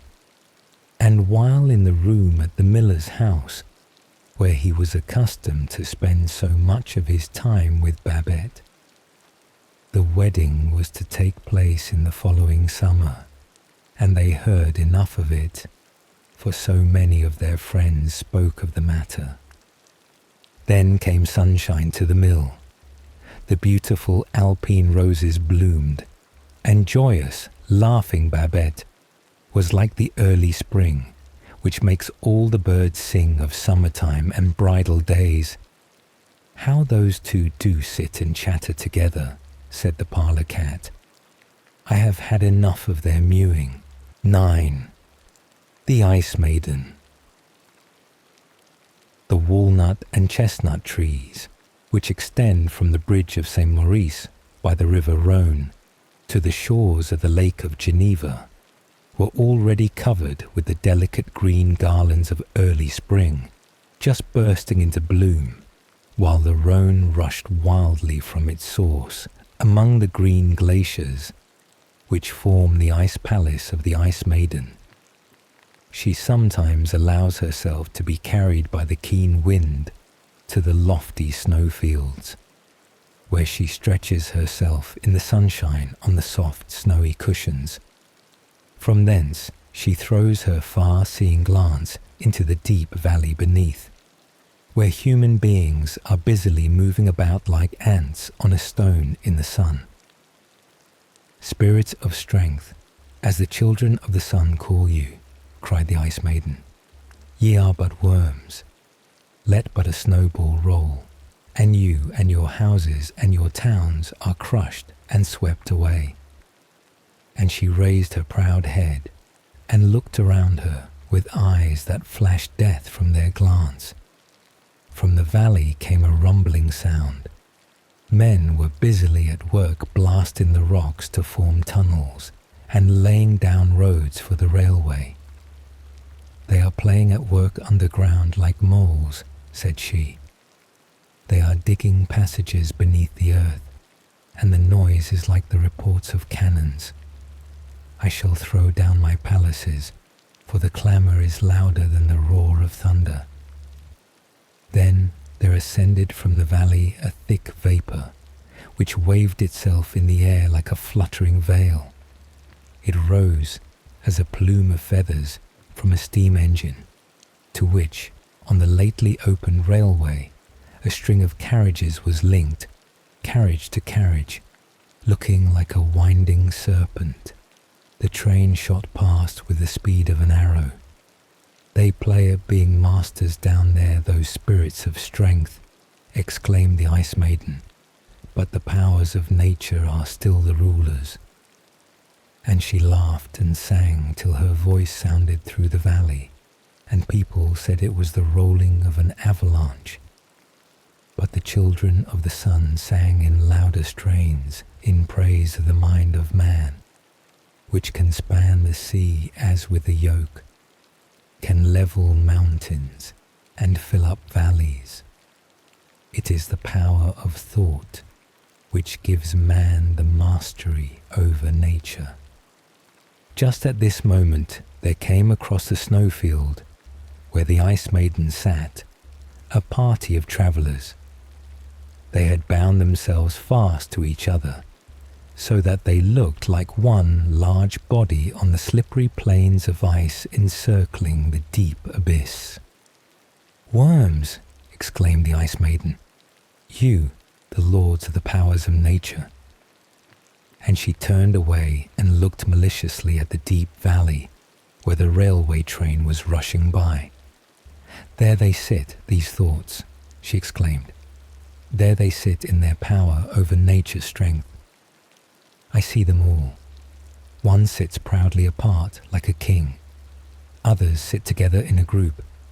Yonder, half of them are asleep, and when the steam dragon stops, they will get out and go their way. The thoughts go forth into the world, and she laughed. There goes another avalanche, said those in the valley beneath. It will not reach us, said two who sat together behind the steam dragon. Two hearts and one beat, as people say. They were Rudy and Babette, and the miller was with them. I am like the luggage, said he. I am here as a necessary appendage. There sit those two, said the Ice Maiden. Many a chamois have I crushed. Millions of alpine roses have I snapped and broken off. Not a root have I spared. I know them all, and their thoughts, those spirits of strength. And again she laughed. There rolls another avalanche, said those in the valley. 10. The Godmother. At Montreux, one of the towns which encircle the northeast part of the Lake of Geneva, lived Babette's godmother, the noble English lady, with her daughters and a young relative. They had only lately arrived, yet the miller had paid them a visit and informed them of Babette's engagement to Rudy. The whole story of their meeting at Interlaken and his brave adventure with the eaglet were related to them, and they were all very much interested and as pleased about Rudy and Babette as the miller himself. The three were invited to come to Montreux. It was but right for Babette to become acquainted with her godmother, who wished to see her very much. A steamboat started from the town of Villeneuve at one end of the Lake of Geneva and arrived at Bernex, a little town beyond Montreux, in about half an hour. And in this boat, the miller, with his daughter and Rudy, set out to visit her godmother. They passed the coast, which has been so celebrated in song. Here, under the walnut trees, by the deep blue lake, sat Byron and wrote his melodious verses about the prisoner confined in the gloomy castle of Chillon. Here, where Clarens, with its weeping willows, is reflected in the clear water, wandered Rousseau, dreaming of Eloise. The river Rhône glides gently by beneath the lofty snow-capped hills of Savoy, and not far from its mouth lies a little island in the lake, so small that, seen from the shore, it looks like a ship. The surface of the island is rocky, and about 100 years ago, a lady caused the ground to be covered with earth, in which 3 acacia trees were planted, and the whole enclosed with stone walls. The acacia trees now overshadow every part of the island. Babette was enchanted with the spot. It seemed to her the most beautiful object in the whole voyage, and she thought how much she should like to land there. But the steamship passed it by and did not stop till it reached Bernex. The little party walked slowly from this place to Montreux, passing the sunlit walls with which the vineyards of the little mountain town of Montreux are surrounded, and peasants' houses overshadowed by fig trees, with gardens in which grow the laurel and the cypress. Halfway up the hill stood the boarding house in which Babette's godmother resided. She was received most cordially. Her godmother was a very friendly woman, with a round, smiling countenance. When a child, her head must have resembled one of Raphael's cherubs. It was still an angelic face, with its white locks of silvery hair. The daughters were tall, elegant, slender maidens. The young cousin, whom they had brought with them, was dressed in white from head to foot. He had golden hair and golden whiskers, large enough to be divided amongst 3 gentlemen, and he began immediately to pay the greatest attention to Babette. Richly bound books, notepaper, and drawings lay on the large table. The balcony window stood open, and from it could be seen the beautiful, wide, extended lake, the water so clear and still that the mountains of Savoy, with their villages, woods, and snow-crowned peaks, were clearly reflected in it. Rudy, who was usually so lively and brave, did not in the least feel himself at home. He acted as if he were walking on peas over a slippery floor. How long and wearisome the time appeared. It was like being in a treadmill. And then they went out for a walk, which was very slow and tedious. 2 steps forward and 1 backwards had Rudy to take to keep pace with the others. They walked down to Chillon and went over the old castle on the rocky island. They saw the implements of torture, the deadly dungeons, the rusty fetters in the rocky walls, the stone benches for those condemned to death, the trap doors through which the unhappy creatures were hurled upon iron spikes and impaled alive. They called looking at all these a pleasure. It certainly was the right place to visit. Byron's poetry had made it celebrated in the world. Rudy could only feel that it was a place of execution. He leaned against the stone framework of the window and gazed down into the deep blue water and over to the little island with the 3 acacias, and wished himself there, away and free from the whole chattering party. But Babette was most unusually lively and good-tempered. "I have been so amused," she said. The cousin had found her quite perfect.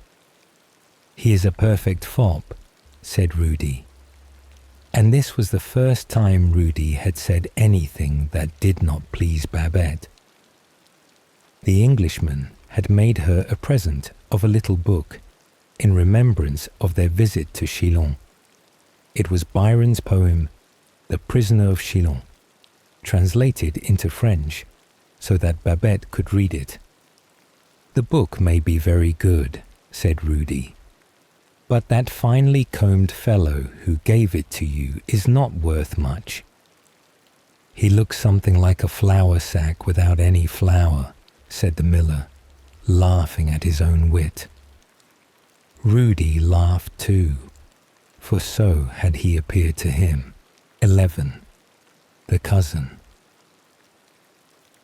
When Rudy went a few days after to pay a visit to the mill, he found the young Englishman there.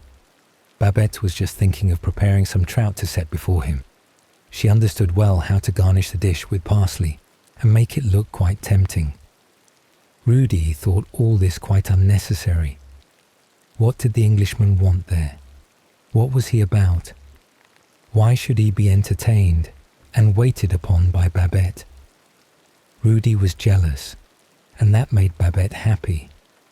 It amused her to discover all the feelings of his heart, the strong points and weak ones.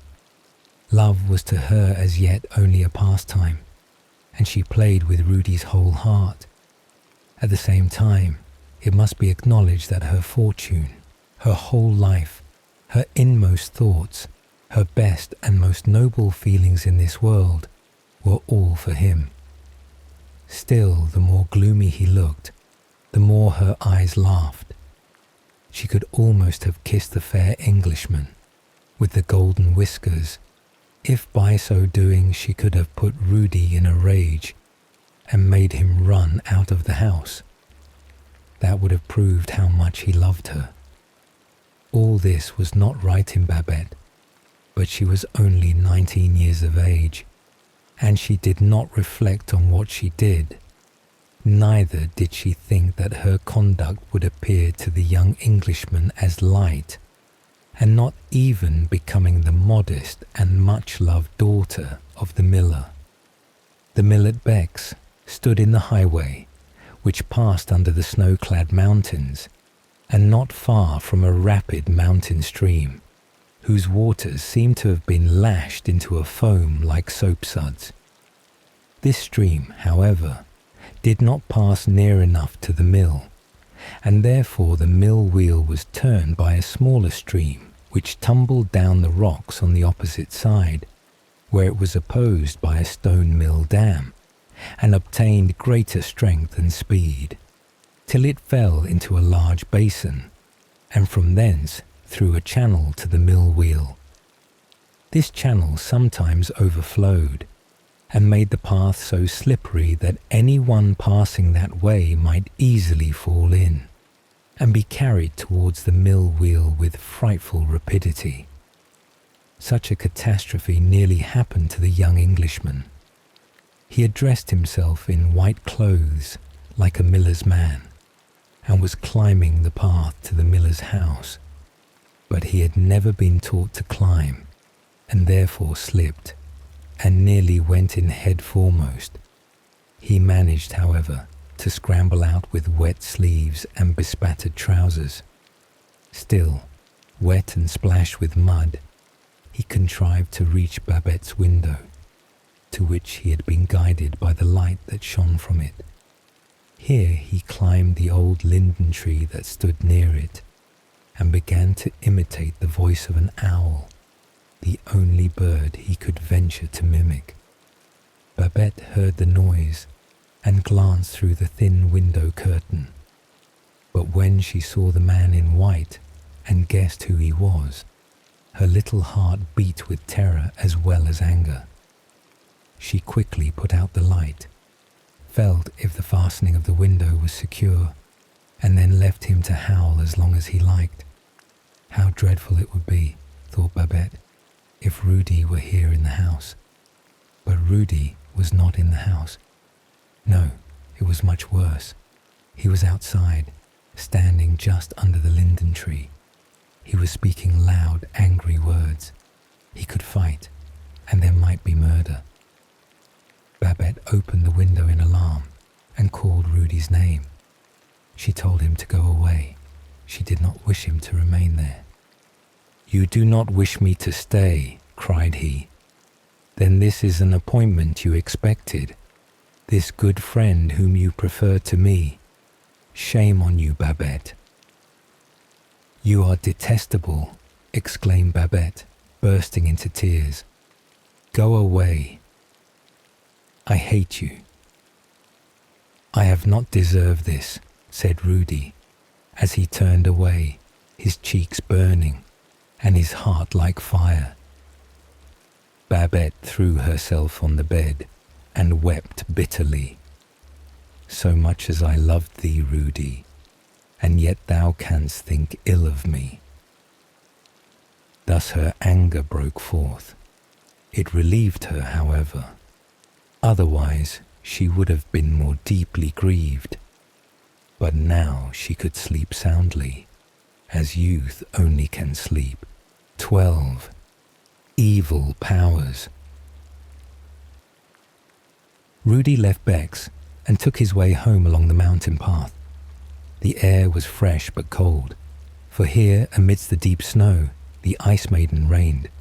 He was so high up that the large trees beneath him, with their thick foliage, appeared like garden plants, and the pines and bushes even less. The alpine roses grew near the snow, which lay in detached stripes, and looked like linen laid out to bleach. A blue gentian grew in his path, and he crushed it with the butt end of his gun. A little higher up, he espied 2 chamois. Rudy's eyes glistened, and his thoughts flew at once in a different direction, but he was not near enough to take a sure aim.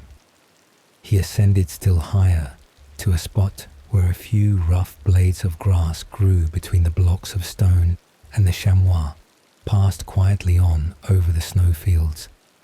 Rudy walked hurriedly, while the clouds of mist gathered round him. Suddenly, he found himself on the brink of a precipitous rock. The rain was falling in torrents. He felt a burning thirst, his head was hot, and his limbs trembled with cold. He seized his hunting flask but it was empty.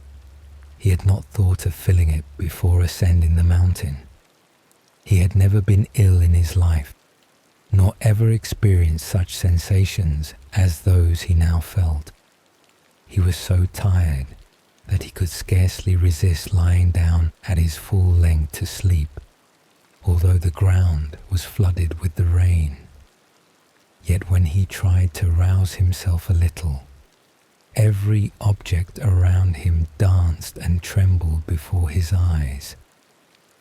Suddenly he observed in the doorway of a hut newly built under the rock a young maiden.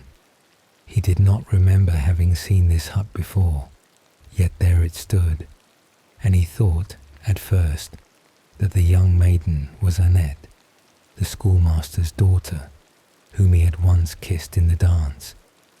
The maiden was not Annette, yet it seemed as if he had seen her somewhere before, perhaps near Grindelwald, on the evening of his return home from Interlaken after the shooting match. "How did you come here?" he asked. "I am at home," she replied. "I am watching my flocks." "Your flocks?" he exclaimed. "Where do they find pasture?" "There is nothing here but snow and rocks." "Much you know of what grows here," she replied, laughing. "Not far beneath us there is beautiful pasture land. My goats go there. I tend them carefully. I never miss one. What is once mine remains mine." "You are bold," said Rudy. "And so are you," she answered. "Have you any milk in the house?" he asked. "If so, give me some to drink. My thirst is intolerable." "I have something better than milk," she replied, "which I will give you. Some travellers who were here yesterday with their guide left behind them half a flask of wine, such as you have never tasted. They will not come back to fetch it, I know, and I shall not drink it, so you shall have it." Then the maiden went to fetch the wine, poured some into a wooden cup, and offered it to Rudy. "How good it is," said he. "I have never before tasted such warm, invigorating wine." And his eyes sparkled with new life. A glow diffused itself over his frame. It seemed as if every sorrow, every oppression were banished from his mind, and a fresh, free nature was stirring within him. "You are surely Annette, the schoolmaster's daughter," cried he. "Will you give me a kiss?" "Yes, if you will give me that beautiful ring which you wear on your finger." "My betrothal ring," he replied. "Yes, just so," said the maiden, as she poured out some more wine and held it to his lips.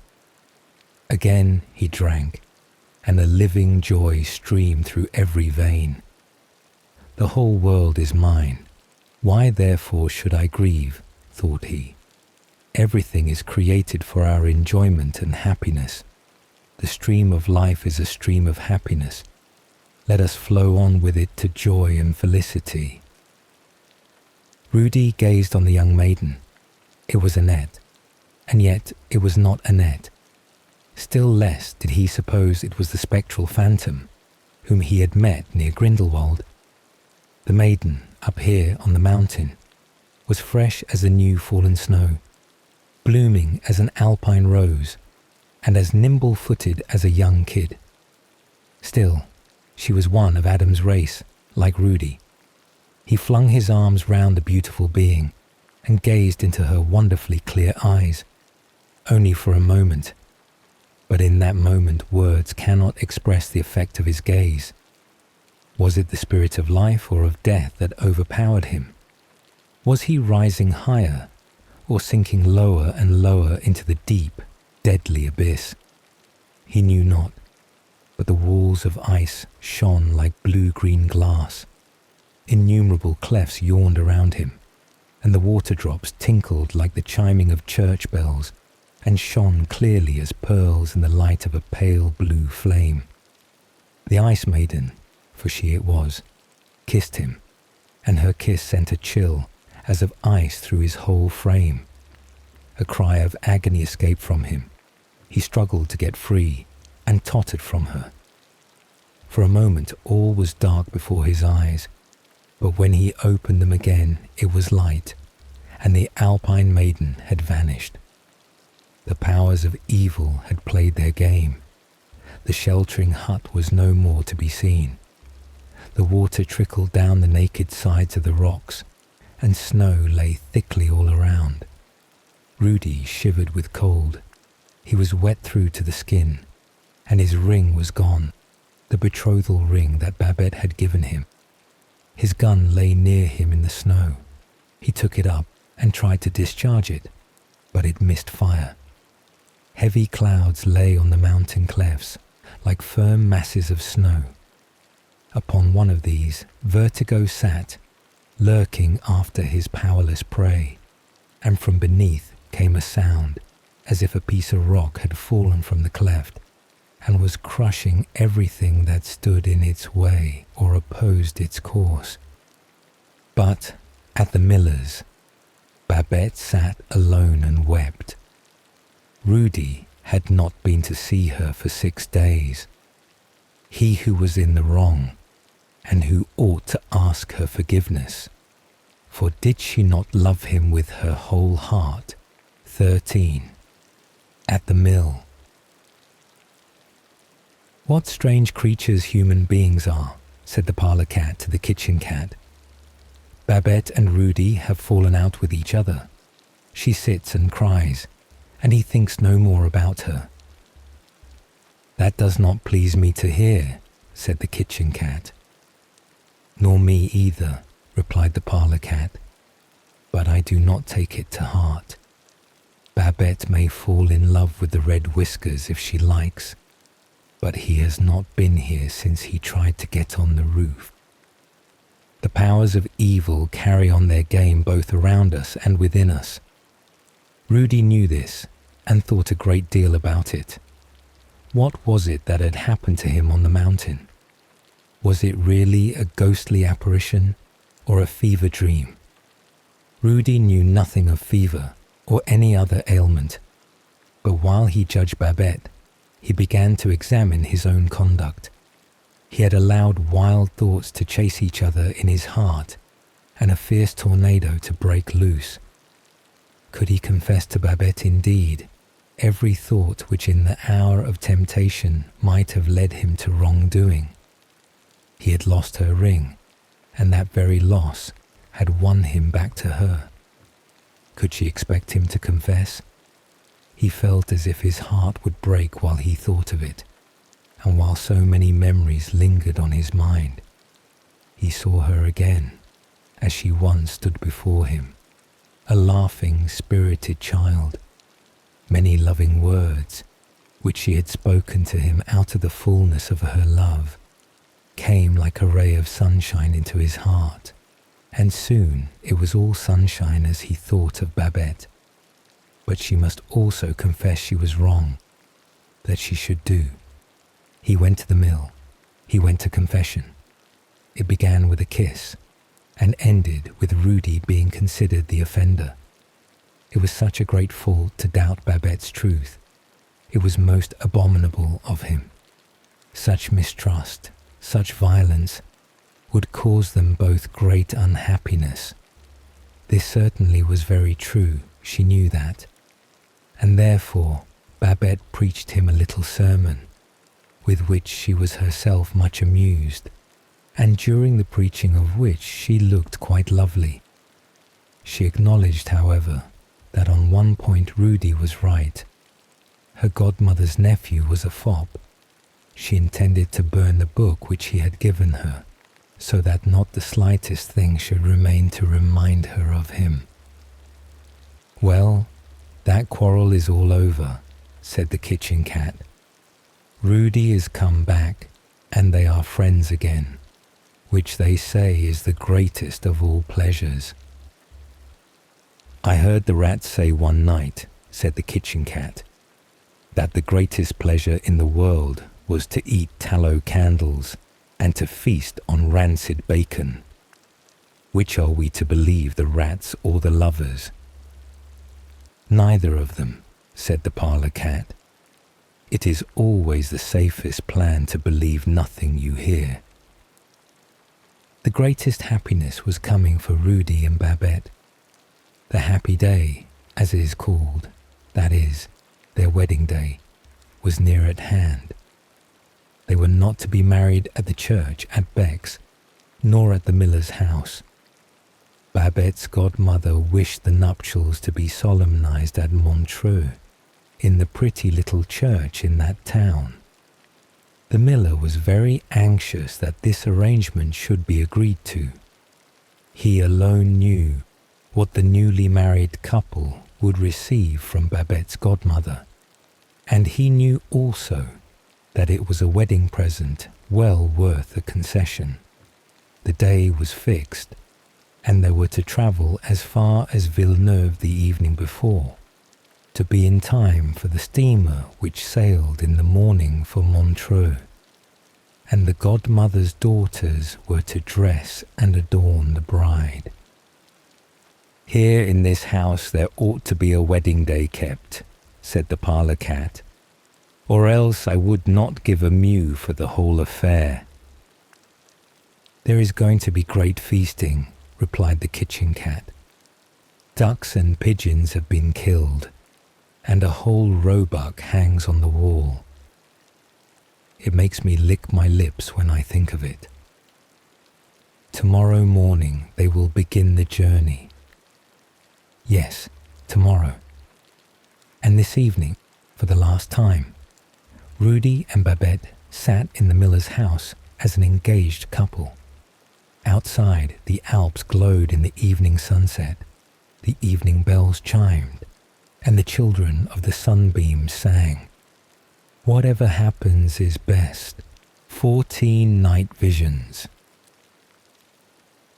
The sun had gone down, and the clouds lay low on the valley of the Rhone. The wind blew from the south across the mountains. It was an African wind, a wind which scattered the clouds for a moment, and then suddenly fell. The broken clouds hung in fantastic forms upon the wood-covered hills by the rapid Rhone. They assumed the shapes of antediluvian animals, of eagles hovering in the air, of frogs leaping over a marsh, and then sunk down upon the rushing stream and appeared to sail upon it, although floating in the air. An uprooted fir tree was being carried away by the current and marking out its path by eddying circles on the water.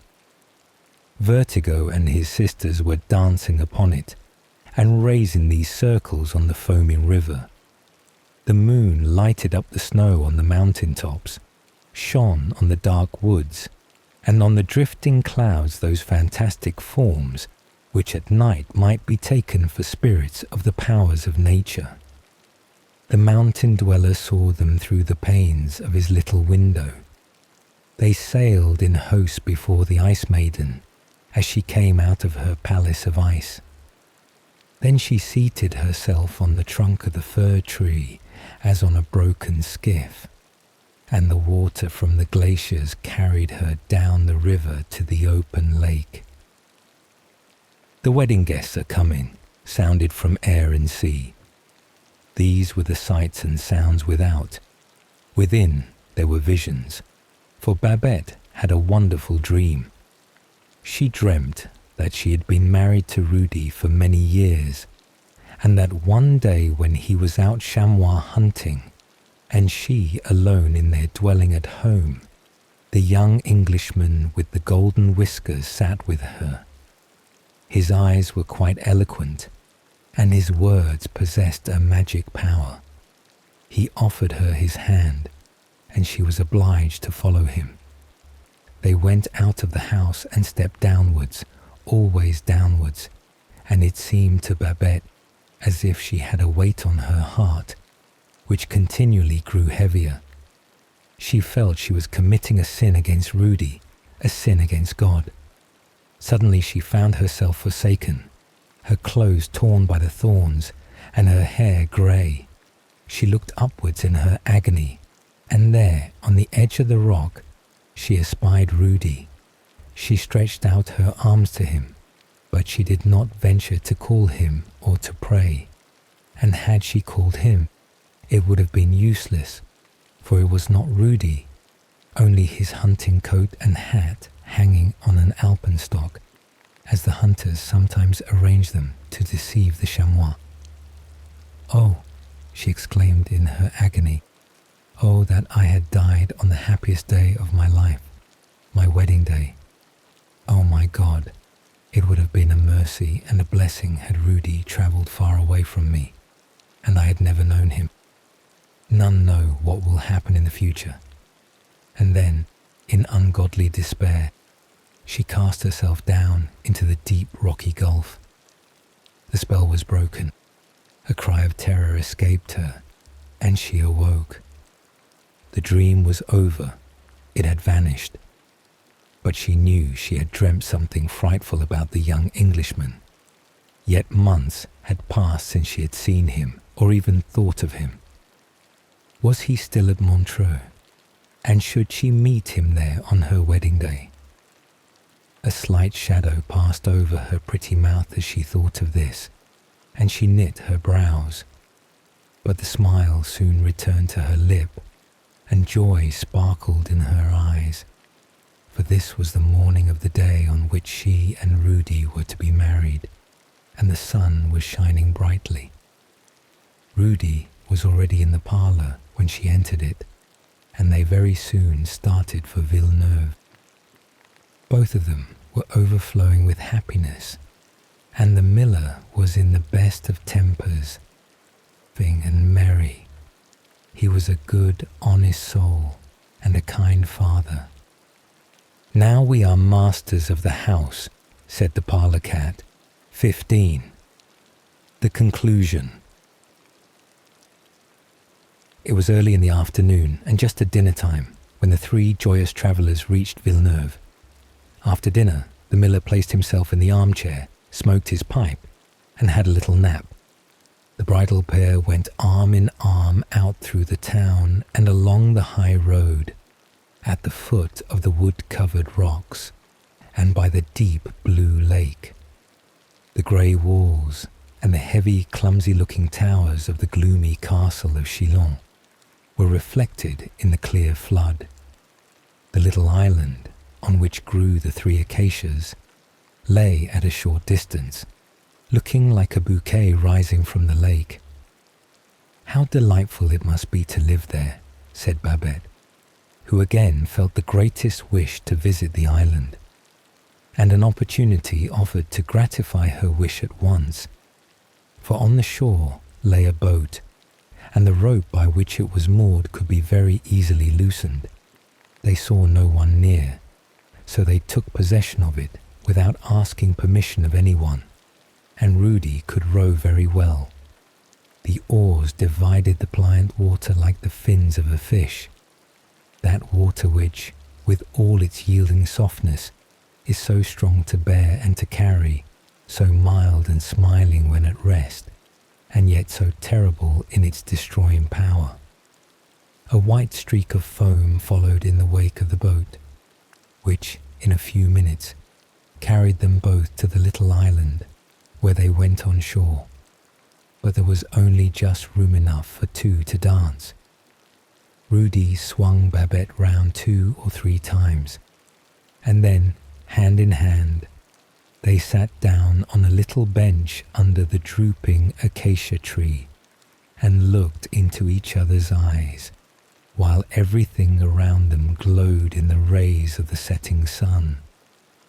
The fir tree forests on the mountains were covered with a purple hue like the heather bloom, and where the woods terminated and the rocks became prominent, they looked almost transparent in the rich crimson glow of the evening sky. The surface of the lake was like a bed of pink rose leaves. As the evening advanced, the shadows fell upon the snow-capped mountains of Savoy, painting them in colours of deep blue, while their topmost peaks glowed like red lava.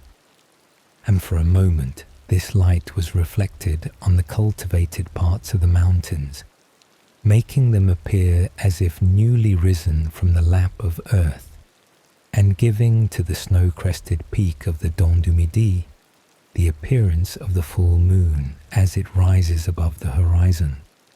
Rudy and Babette felt that they had never seen the alpine glow in such perfection before. "How very beautiful it is, and what happiness to be here!" exclaimed Babette. "Earth has nothing more to bestow upon me," said Rudy. "An evening like this is worth a whole life. Often have I realized my good fortune, but never more than in this moment. I feel that if my existence were to end now, I should still have lived a happy life. What a glorious world this is! One day ends, and another begins even more beautiful than the last. How infinitely good God is, Babette." "I have such complete happiness in my heart," said she. "Earth has no more to bestow," answered Rudy. And then came the sound of the evening bells, borne upon the breeze over the mountains of Switzerland and Savoy, while still, in the golden splendor of the west, stood the dark blue mountains of Jura. "God grant you all that is brightest and best," exclaimed Babette. "He will," said Rudy. "He will tomorrow. Tomorrow you will be wholly mine, my own sweet wife." "The boat!" cried Babette suddenly. The boat in which they were to return had broken loose and was floating away from the island. "I will fetch it back," said Rudy. Throwing off his coat and boots, he sprang into the lake and swam with strong efforts towards it. The dark blue water from the glaciers of the mountains was icy cold and very deep. Rudy gave but one glance into the water beneath, but in that one glance he saw a gold ring rolling, glittering and sparkling before him. His engaged ring came into his mind, but this was larger and spread into a glittering circle in which appeared a clear glacier. Deep chasms yawned around it. The water drops glittered as if lighted with blue flame, and tinkled like the chiming of church bells. In one moment he saw what would require many words to describe.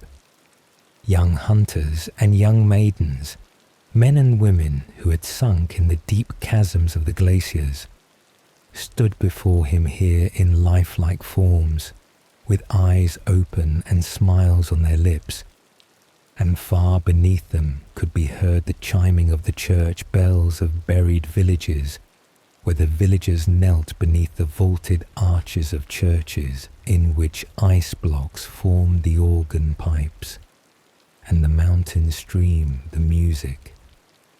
On the clear, transparent ground sat the Ice Maiden.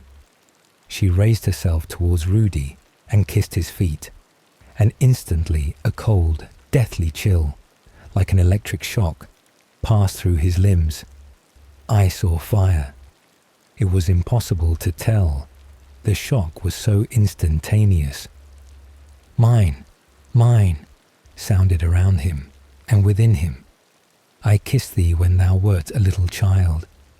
I once kissed thee on the mouth, and now I have kissed thee from heel to toe. Thou art wholly mine." And then he disappeared in the clear blue water. All was still. The church bells were silent.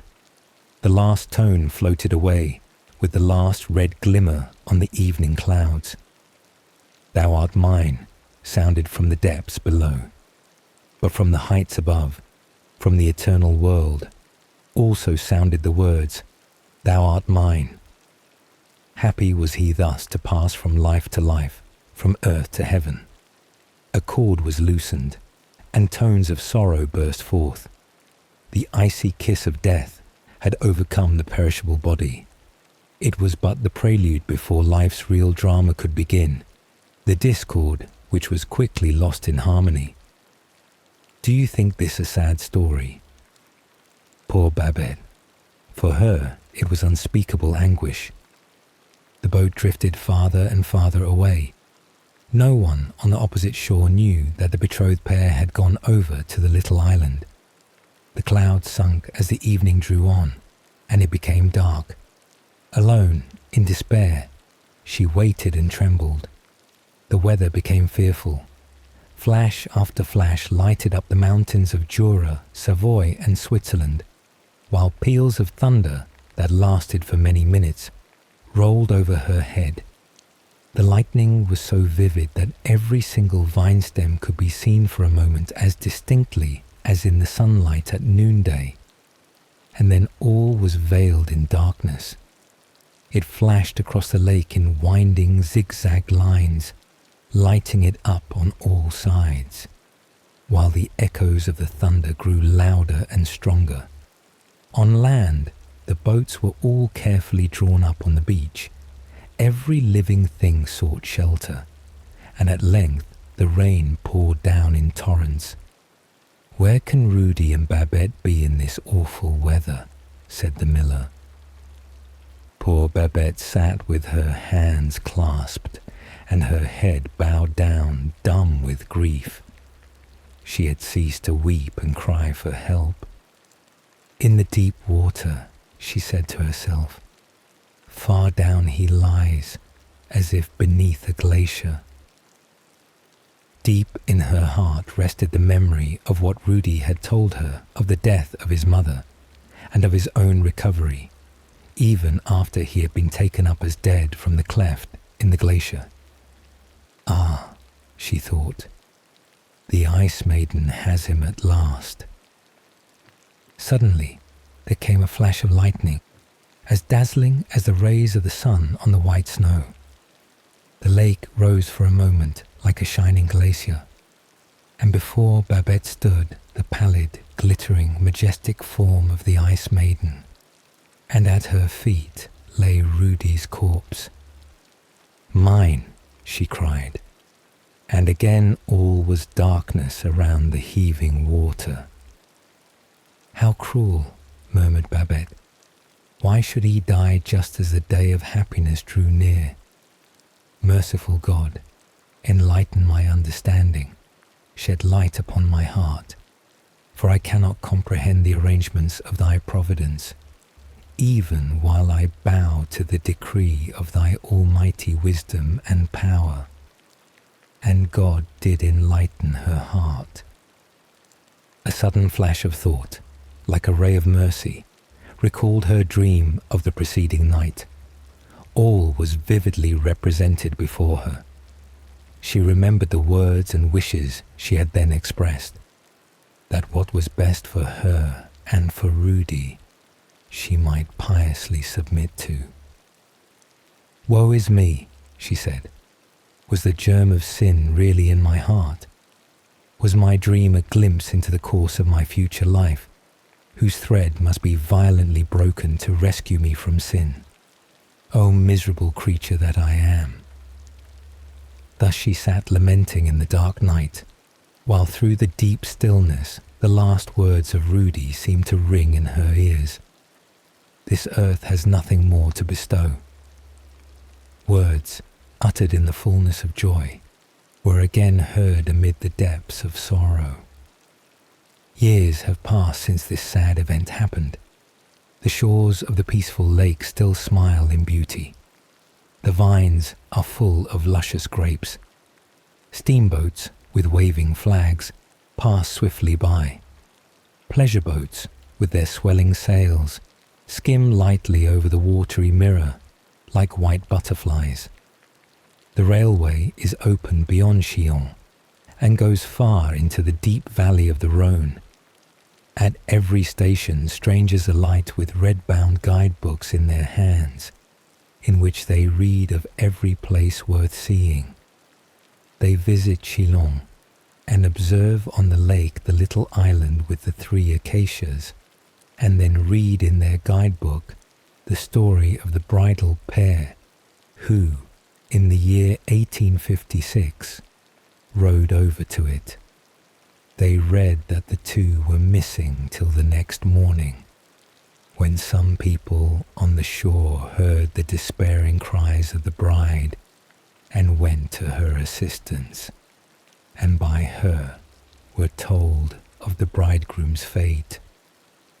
But the guidebook does not speak of Babette's quiet life afterwards with her father, not at the mill, strangers dwell there now, but in a pretty house in a row near the station. On many an evening she sits at her window and looks out over the chestnut trees to the snow-capped mountains on which Rudy once roamed.